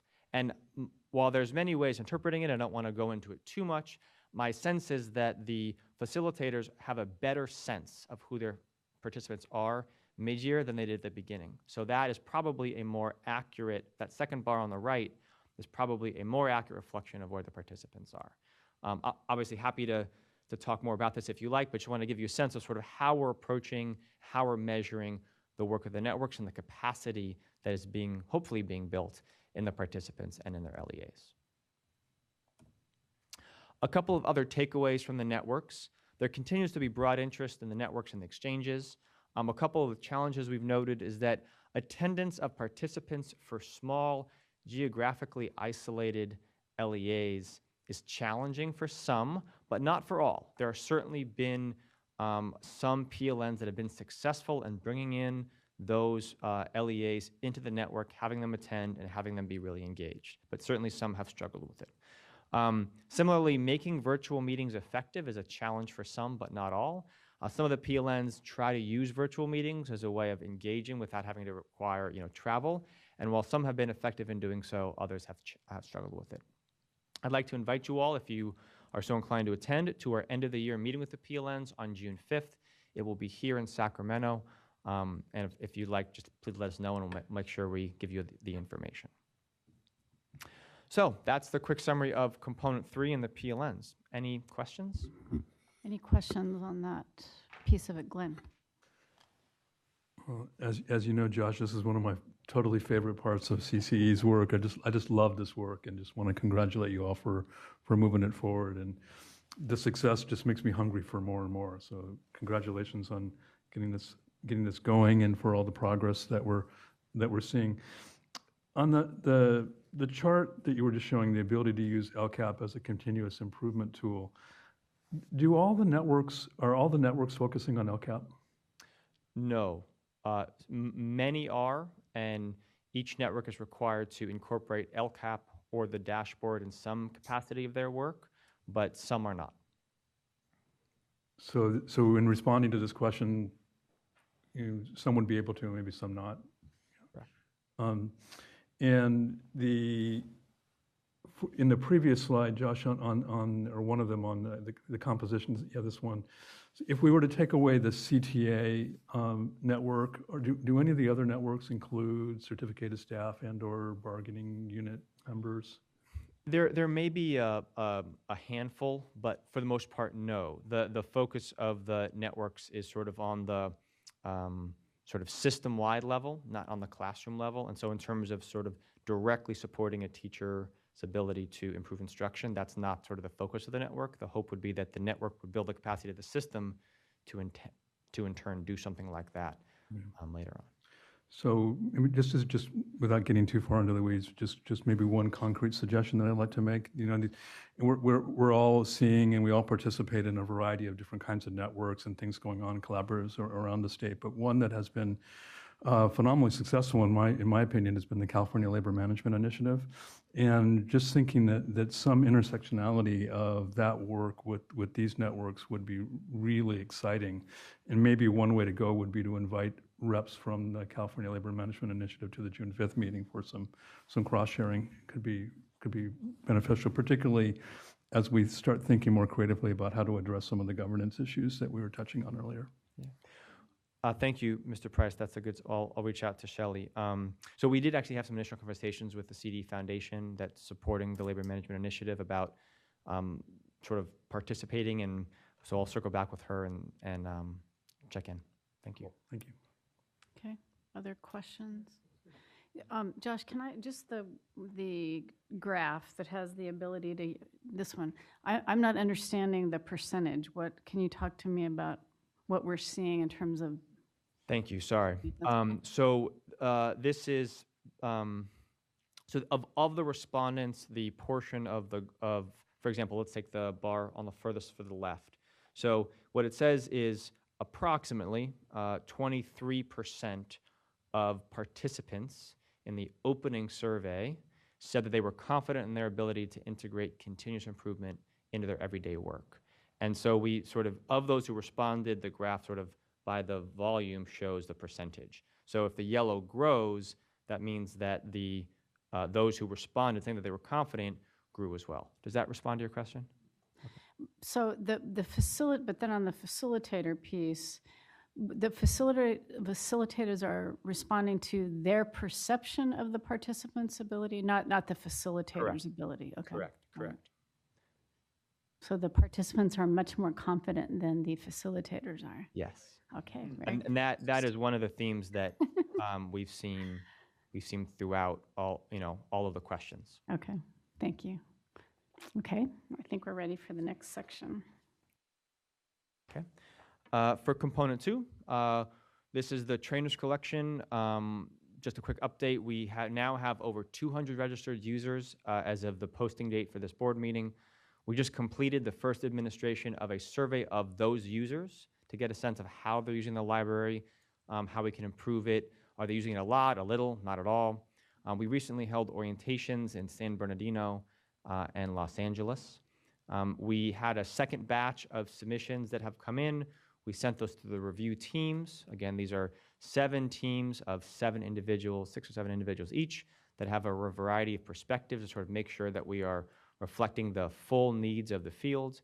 Those reviews were completed, and we expect a third round of submissions to be sent to those review teams later this month. We've talked about the public collection. This would be a second collection within the library that would be not password protected. Anyone could just access it. We've narrowed down the possibilities to 2 sort of logistical options, and we're determining sort of the best way to proceed. What matters, but we're looking at cost, we're looking at logistics on the back end. We're also looking at the ability to track user information to make sure we're improving it as we go. Different options provide different abilities there. And as a reminder, this collection would be unrestricted. It would be a subset of the trainers collection, and it would include non-editable files only. Questions about component 2? Any questions on that, Michael? Just thank you for listening to us about the having public access, so I appreciate that. Yeah. Well, as a board member, I appreciate the views of a board. Glenn? Yeah, and I also appreciate the public access, and just wanted to note that the Department of Education has recently published a LCFF resource map with resources curated by LCFF priority. It's up on the website right now, and there's a ton of work went on internally here at the department to narrow and filter down a huge number of resources down to those that we deem to be most useful. So just when moving forward with the public resource piece, you may want to check those out. Well, thank you. Thank you, Glenn. Okay, I think we're ready for the next section, Josh. Okay. Red note here. So we have 4 topical modules that we've chosen to do for this year. Data and evaluation, that module is complete. That had a focus on small LEAs in particular. I think it was very well received. We received a lot of good feedback. Really want to acknowledge the work of Ish Rairu, Suji Shin, and Amanda Adi, who did all of the work in preparing that. For those of you who are tracking how to present things such as explaining distance from level 3, it is not the easiest thing to do. And the way that they approached it was really fantastic, and we have received a lot of really positive feedback for their work. I'm not going to say the word or the acronym for this next one. I'm simply going to say this is the demonstration of increased or improved services for unduplicated pupils module. And we are almost complete with this one. We have a few in-person workshops that are still going on. I'm going down to LA tomorrow to do one with the Charter School Development Center for charter schools. We have one in Tuolumne coming up later this month. But for the most part, we've worked with over a dozen counties and other entities to do sort of, in addition to the webinar we did back in November, sort of one-on-one, in-depth conversations about how to think more thoughtfully around improving services for unduplicated students. We did a dashboard LCAP update module that first happened in January. We are now sort of on the second phase of that, doing in-person trainings with community-based organizations. Those are still ongoing and will be happening later this month. And then lastly, we have the module on differentiated assistance. And that, as you recall, is the one we're trying to do differently than sort of a typical, me up here talking or someone else up here talking. So thanks to the fantastic Anna Tentaklis, we can do podcasts. And so we have one podcast that has been released already, and it has gotten fantastic reviews and really positive feedback. And we'll be coming back to that in a minute. So far, at this point in time, we have had over 1,000 individuals participating in one or more of the modules. Approximately 500 different LEAs have participated in one or more of the modules, and 44 of the 58 county offices, according to a registration sheet at least, has participated in one or more of the modules. This is a distribution, again, based upon what people have told us when they registered and attended, that these are the distribution of who has been involved. A little bit less than half have been school districts. We continue to see a fairly strong interest among charter schools for these modules, one sort of a higher percentage than we've been involved with them in other places. Obviously, County Office of Education, and then statewide agencies, statewide associations, advocacy groups, and others make up the bulk of the remainder. So before I'm particularly excited, as you can tell from my voice, about the podcast. But before I go to that, if there are any questions about any of the details that I said, and then I will play what I have to play for you. Okay. Any questions about this section or comments? Glenn? Just one quick comment. I know we're going to listen to the podcast, but as many of you know, I've got a long commute that I do every day, so I'm an avid listener to podcasts, and just want to congratulate you on that first edition. I really enjoyed listening to it. It also makes me hungry for more. I also wanted to note that the Alliance for Continuous Improvement, a project of the California Dedicated Education Foundation, just released a great brief. It's called The Essentials of California's Education System Upgrades.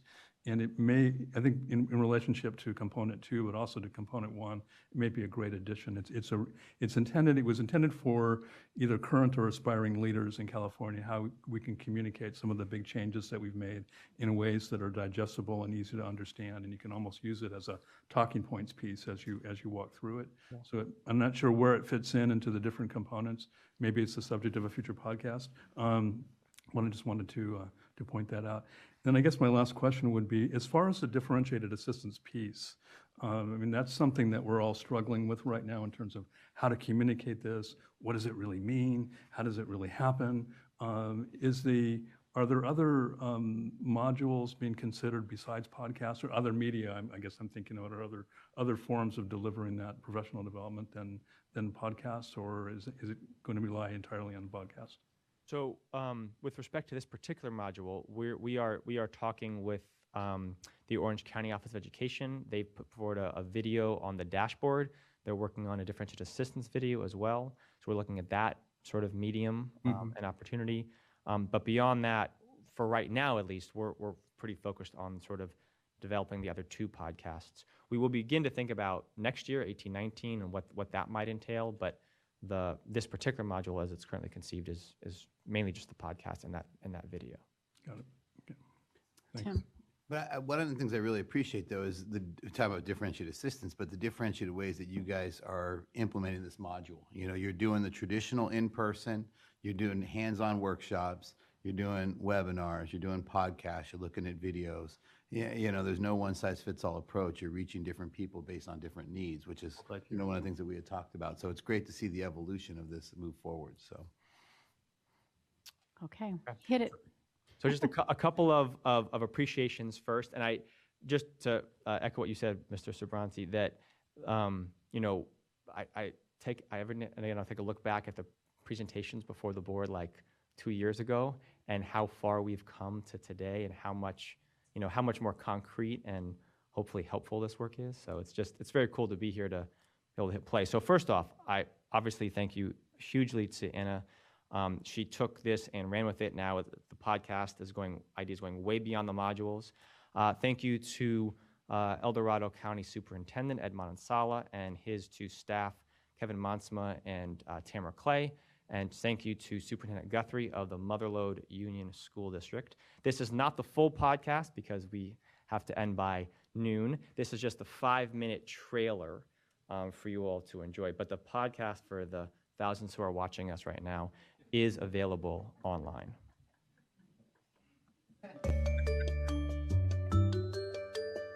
You're listening to the California School Field Trip, produced by the California Collaborative for Educational Excellence. I'm your host, Anna Tentopoulos, Senior Communications Manager for the CCEE.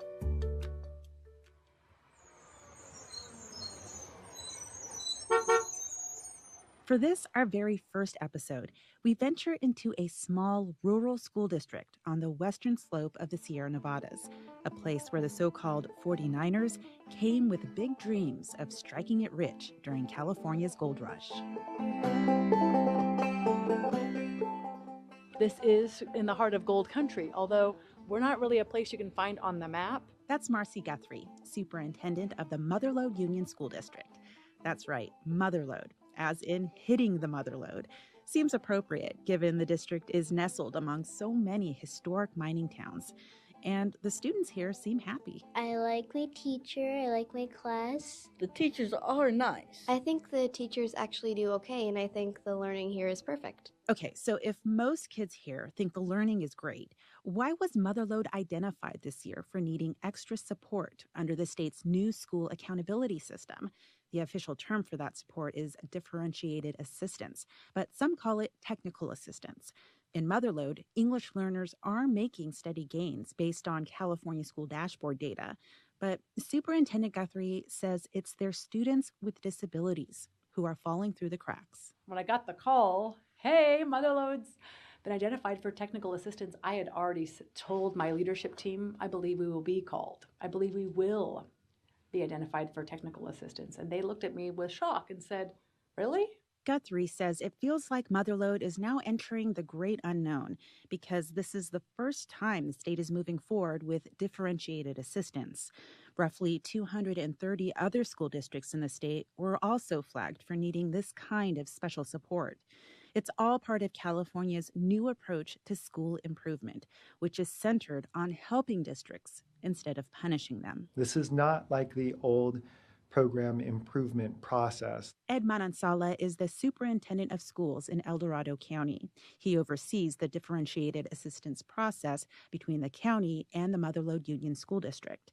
He says in this new school improvement process, county offices of education will be helping districts first pinpoint the root causes of their problems. Once districts have a clear focus, they have a choice. They can keep working with their county office to get things back on track, or districts can turn to the California Collaborative for Educational Excellence, my organization. Another option is working with another partner agency. Manansala says whoever districts turn to, the ultimate goal is to support them in any way possible, much like a coach supports an athlete. Someone who's going to come alongside, fully understand what my goals are, who's going to provide a level of technical expertise, push, and support to that process. So it's not our agenda, it's their agenda. In El Dorado County, the folks who are working closely with Motherlode are Kevin Monsma, Deputy Superintendent, Educational Services. Tamara Clay, El Dorado County SELPA Director. Monsma and Clay say the key to all of this is building trust with Motherlode Superintendent and the educators, school staff, and parents in the district who are volunteering their time to be on a special committee responsible for implementing changes. Monsma and Clay say they don't come in with checklists and timelines. Instead, they try to bring a spirit of curiosity and humility to the table. I will tell you, it's easy to say. It's actually very hard to live because we have a natural inclination like, I think I could solve that problem if we just did X. And to pull yourself back to say, what are the next 3 questions I should ask? Or how can I get this person who's there on the district team to give some more feedback, and wait is actually much more difficult than one would think.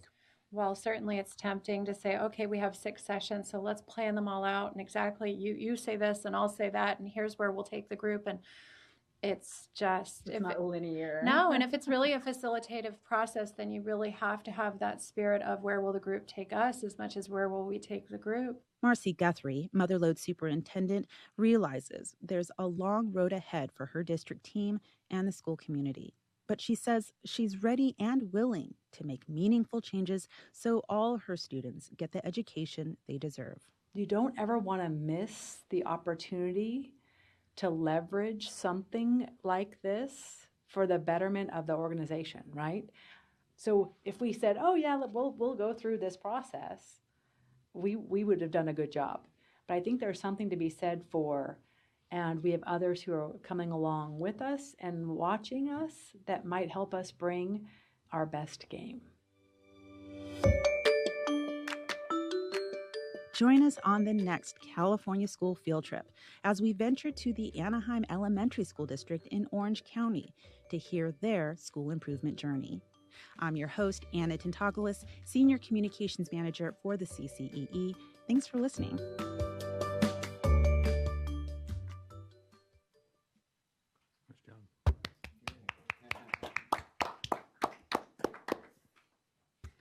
Thank you, Josh. And Anna especially, that was fantastic. I think it says on the slide that the full-length podcast will soon be available. Is it on there now? That's what I was thinking. Okay. So any questions or comments? Well done. Yeah, very well done. I just would take the opportunity too to say I think the website looks great. I know that you've been working on that too to update that. It's not quite finished as I understand the back end, but I think the front page certainly is a great improvement and makes it a lot more user friendly. I echo this. I did have one question. Just how is the podcast pushed out? What's the mechanism by which this one and others are? Yeah.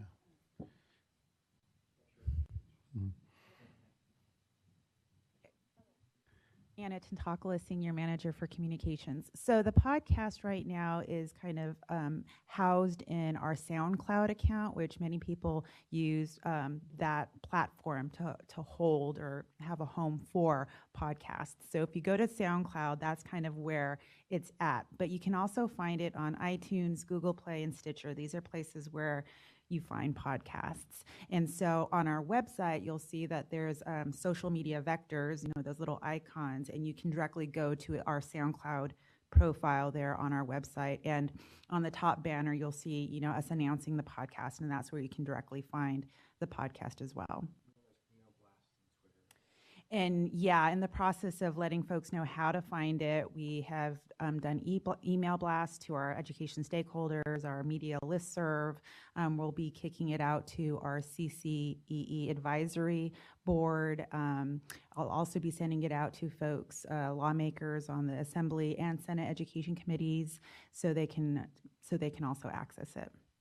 Fantastic. Great. Good. Congratulations. I think it's fantastic. Really appreciate the work on that. Okay, any other questions on this item, item number 8? Seeing none, are there any public comments on item 8?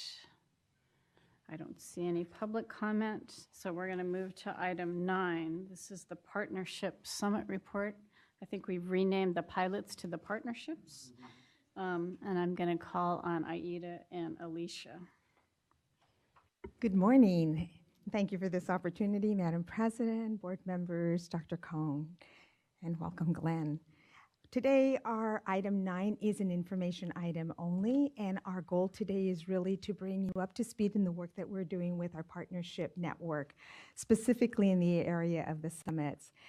Today we'll have an opportunity, we'll open actually with a short video. Again, thanks to Anna in helping us be able to put this piece together that describes the work that we're doing specifically around continuous improvement. We'll also have an opportunity to share with you the specific outcomes and purpose of the January summit, and then we'll have an opportunity to conclude with some questions. I'd like to turn it over to Alicia. She is our senior manager that oversees our summit and our networks, and we're very excited to have her present today. So I'll move over this way. Thank you. Welcome, Alicia. Thank you so much. Good to hearing from you.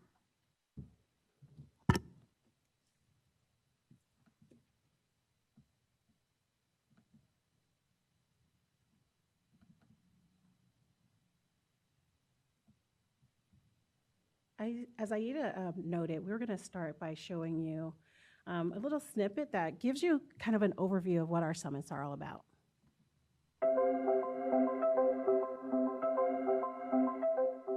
California is overhauling its public education system. The move ultimately centers on this belief that local communities, not state lawmakers, know best how to meet the needs of their students. So now educators are in the driver's seat. What kind of deep-rooted systemic change do they need to make to get their students learning? That's where the CCEE comes in.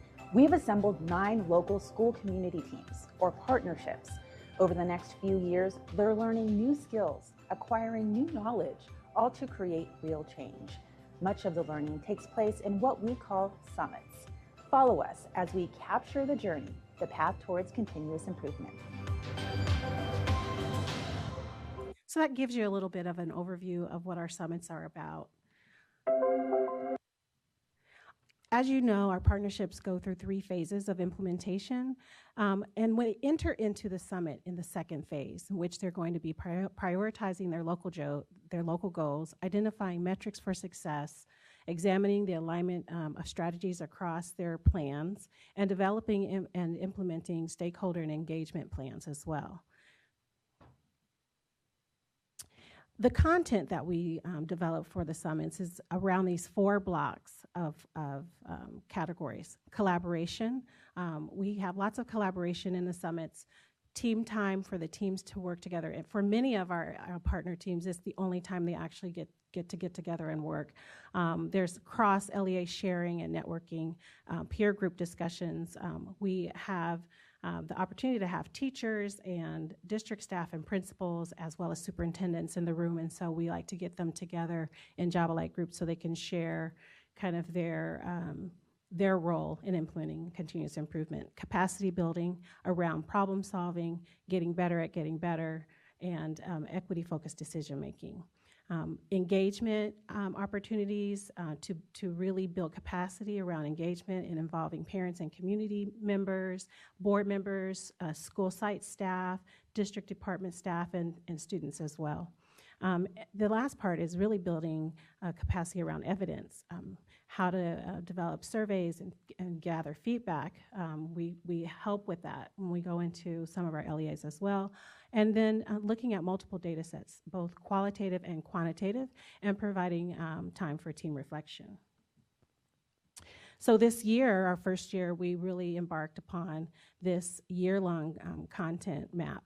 And in October, as we reported before, the partner teams really embarked on developing and identifying their continuous improvement model and their focus. And in January, they added on identifying high leverage change action to address their problem of practice in their focus. And we just had our April one, which we'll talk a little bit later. So in January, we had these outcomes: confirm and commit to the continuous improvement model, to refine their focus, to choose high leverage actions and change ideas, and to draft a plan that communicates and engages stakeholders.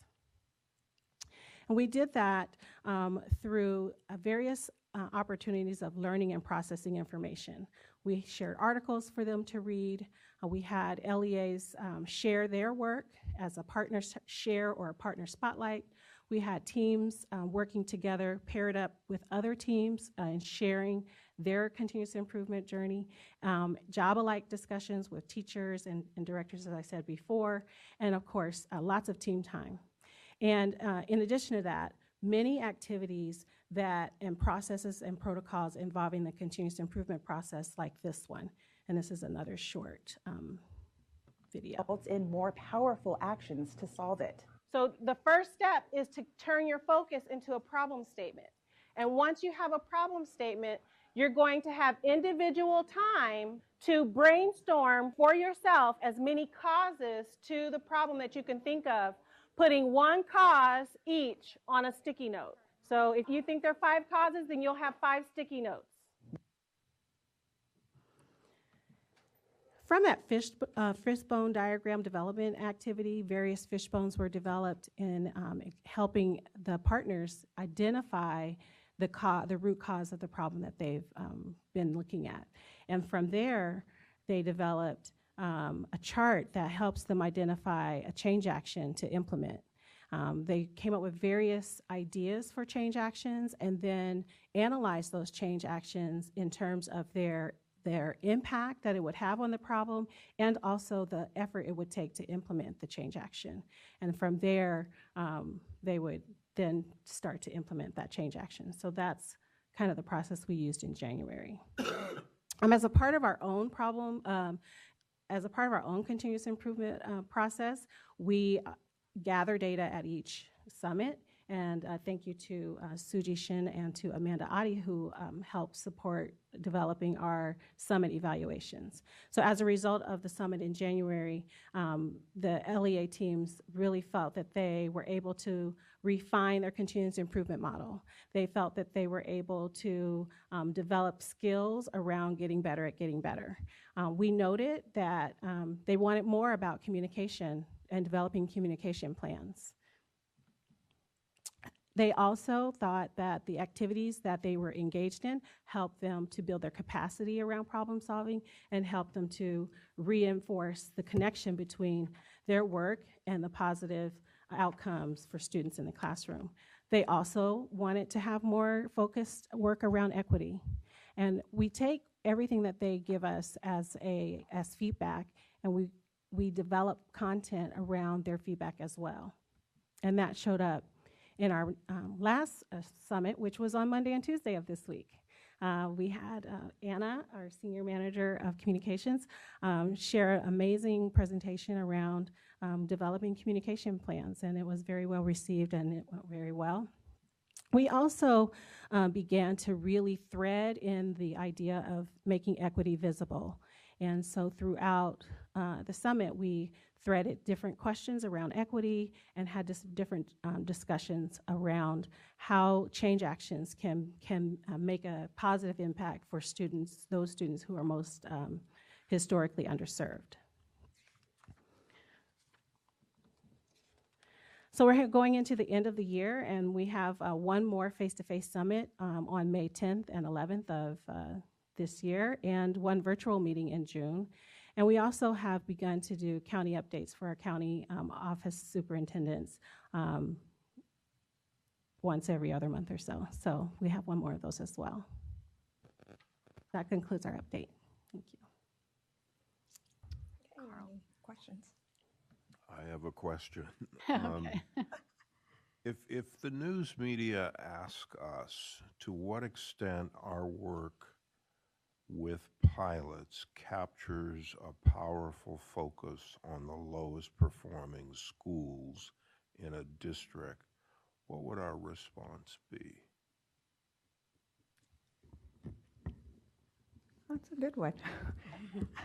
So let me see if I understand. If we were interviewed, what would our response be as we are focusing on the lowest performing schools? So when we work with our pilot summits, we do have those conversations. Ultimately, the purpose of our partnership is how we are improving systems in order to ensure outcomes for students in the entire district, specifically around those schools that are not making it. We have not specifically said we are targeting school A or school B because our work is at the district level and building the capacity of the district so that they in turn can go back and build the capacity of their schools. We're excited to see that that's the evidence that we are collecting, that we are seeing stronger teams. By that I mean in the summit they come as a team, superintendent, their CI, their research person, a principal, and a teacher leader, preferably a union teacher leader. In the summits, their roles and responsibilities is to be able to go back and influence their folks, i.e. the principals to principals, teachers to teachers, cabinet members to cabinet members, so that we can target those lowest performing schools. Okay. Tim and then Michael. Great presentation. It's great to see all this work. And more of a question for Karl that kind of got me thinking both after the last presentation and this presentation. So with the modules, we've got the three different things. You got the networks, you got the library. We know about the pilot summit. Are there other districts or charters or county offices that are kind of engaging us more on a one-off ask for assistance? In other words, they're not necessarily part of a network. Maybe they're accessing the library, maybe they're participating in a module, they're not part of the pilot summit. But I know at one point we had like that fourth component, which we did away with in terms of the call line because we just said, hey, we're going to stand ready to assist. But hearing the breadth of the presentation on all the other elements of our assistance, are we still offering assistance to LEAs, to charters and county offices that ask, for different things? And to what extent can we quantify that? Sure. The short answer in terms of the way we operate is to try and get to yes when folks ask us to do things, whether it's governance training or something else. So that's kind of what our operating mode is. Let's see if we can get to yes. The worst possible outcome is you're a new fledgling state agency, someone asks you for help, and you claim you don't have all these bureaucratic, regulatory compliance responsibilities, and you end up saying no. That's not a good place to be. So that's the overall. In terms of how we quantify it, Josh, you want to?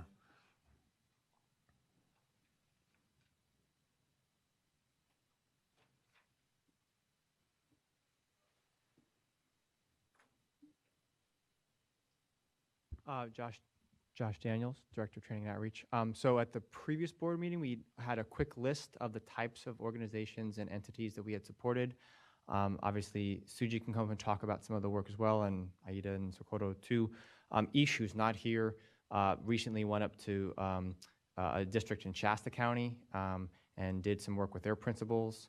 And there are a number of other examples that if you would like more information, I think any of us would be happy to talk about. No, and I think that's exactly what I was hoping to hear is, all these systems that we have in place, we should build off of them and continue to grow them. And, you know, but I also think being accessible to those that maybe have specific questions, because that's what we're here to serve, and we're here to offer that assistance. So sometimes they may not already, they may be in a network, they may not be. They may have participated in one way or another, they may not be. But to the extent that we're set up, like the Shasta example and others that may say, hey, we want help facilitating a one-day visioning process, or we want help, you know, with particular problem, that we're able to still do that even while doing all these other things that we're doing. So I know that as an organization, we only have so much capacity, so we can't do it all for everybody, but to the extent that we're still able to try to do that, I think is good.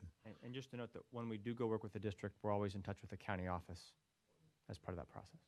And that, just to clarify for me, that used to be category 4, right? That we sort of transformed a bunch of different times, but ended up with kind of individualized assistance, and that's what we're doing. That's good. Okay. Michael? Well, I just want to acknowledge the fine work and evolution of the staff over the past 2 or 3 years. It's really coming together, so thank you for all the work that you guys are doing. Can I ask you to put the slide back up for a second? I sort of wanted to follow up on Carl's question, and it's the second to last. There we go.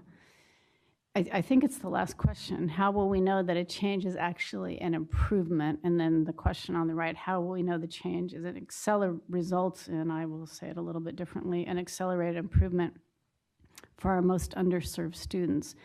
Can you just talk a little bit more about this? Because it sounds like those are the kinds of conversations you're engaging in with the partnership districts.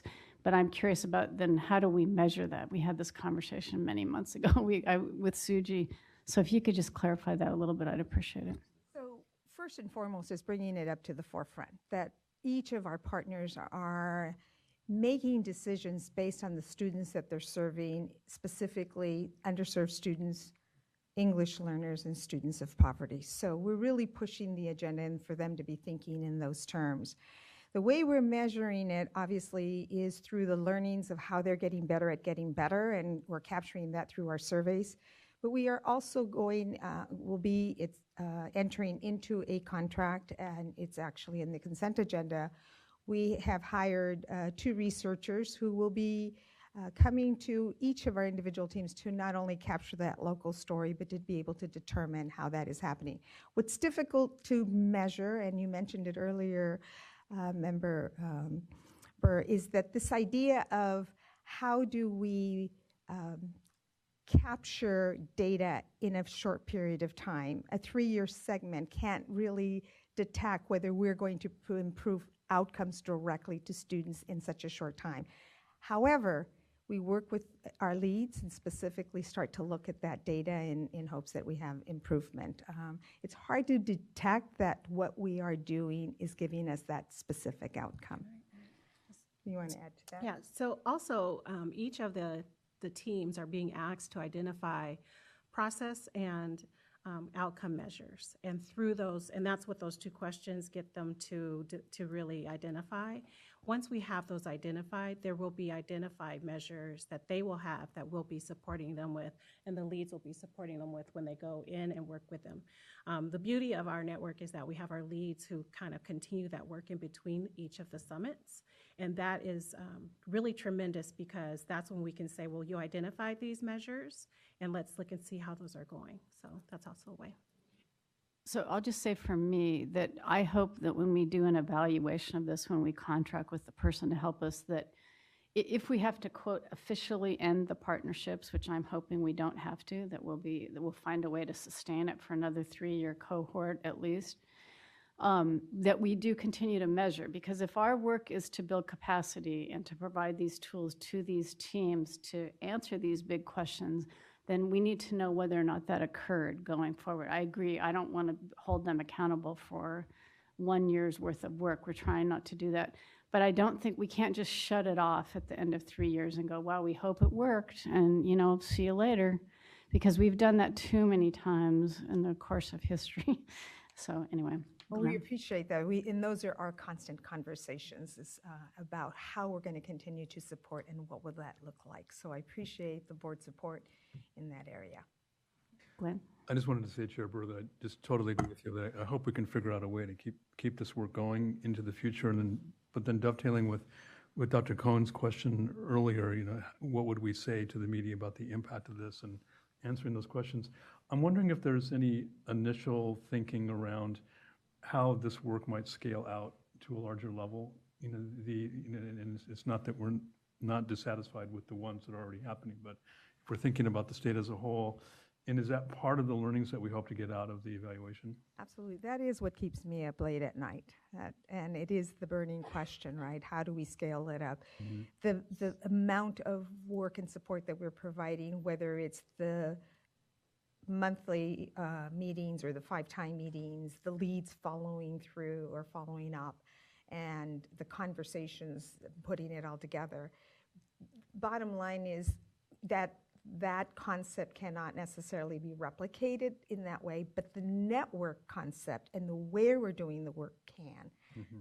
Do we have a specific plan for that? Not yet, and we hope to, but we do believe that we're being successful because of the current contact of the following through with, they have a learning, we're back at the sites to provide additional support and to continue to collect evidence in whether it's qualitative or quantitative of whether this is working or not. I think that's, to Chair Burr's point, which I totally agree with, that's part of the way that we'll make the case for the continuation, is how do we not only continue the 9, but then how do we grow? And is that growth cost effective? Michael. As we make the case, I think it's important to really have another voice make the case for us. And I'm talking about teachers, actually. I know that you have superintendents, directors, and so forth, but I really would like to see cohorts of teachers being involved in this process more and get their input and feedback. I assume most of it's, you know, trickling down, but I think that's an important voice to have at the table in a bit more robust way. Really appreciate that comment. As I mentioned earlier, we started last year with superintendent to superintendent. We quickly recognized after a year of that work that we were missing that voice. And so the teams of teachers, it has made a great impact for superintendents. Comments such as, I didn't know that that's how you were feeling or thinking, or that the impact of what the district was planning was having this effect on you. So them sitting at the table has been a huge asset of moving the agenda further. So thank you for that. Okay, any more questions, comments? Again, congratulations. The work is wonderful. We love to hear about it. And I appreciate that you brought the videos. I know we're short on time today, but we do love to hear from the partnerships as well. So maybe we can do that as well moving forward. We're actually having one coming up soon. Anna has filmed one of our partnerships, Palo Verde Unified School District, and you'll be receiving that at the end of the month. Thank you. Good. Thank you. Any public comment on item 9 before we move on? Okay, seeing none. We're on to item 10, which is general public comment. Erica, anybody signed up for general public comment? Okay. So we're moving to the consent agenda. You'll notice that we have consent items 1 through 7 on the consent agenda. So I would entertain a motion to adopt the consent agenda. So moved. I have a motion. Is there a second? I'll second. It's been moved and seconded. Is there any public comment on any items on the consent agenda? Okay, seeing none. All those in favor, please say aye. Aye. Aye. That's passed unanimously. I think that brings us to the end of our agenda. Just to remind folks, our next meeting is June 7th. And Michael. Yeah, I would, I know tomorrow, and I'm not going to be able to make the meeting. Is there an advisory council? You have the advisory committee to the CCEE, is that correct? That's a week from today. Right. I guess what I would like to see potentially is, I know I was at the first meeting, you know, and there was about 25 or 30 people there. I'd like to have a report out so they could feel valued at some point in time. So maybe at the next meeting, you could create that for us. That'd be great. Suggestion. Okay, thank you. All right, we'll put that on the agenda. Thank you, Michael. Glenn. First, I just wanted to appreciate your great facilitation, Chair Burr. It looks like you're going to land us, on time and under budget. Thank you. Very good. And I also just really wanted to do a shout out to Erica for the tremendous organization of the Dropbox folder. You know, I'm trying to push this organization that we're in the building of to less and less paper, and the way that you organized it and laid it out and the way that you transmitted it was really, really great and really user-friendly, so thank you. We only see the end product, but I know there's a ton of work that goes into organizing those documents. Exactly. We couldn't do any of this without Erica, so thank you so much. We really appreciate it.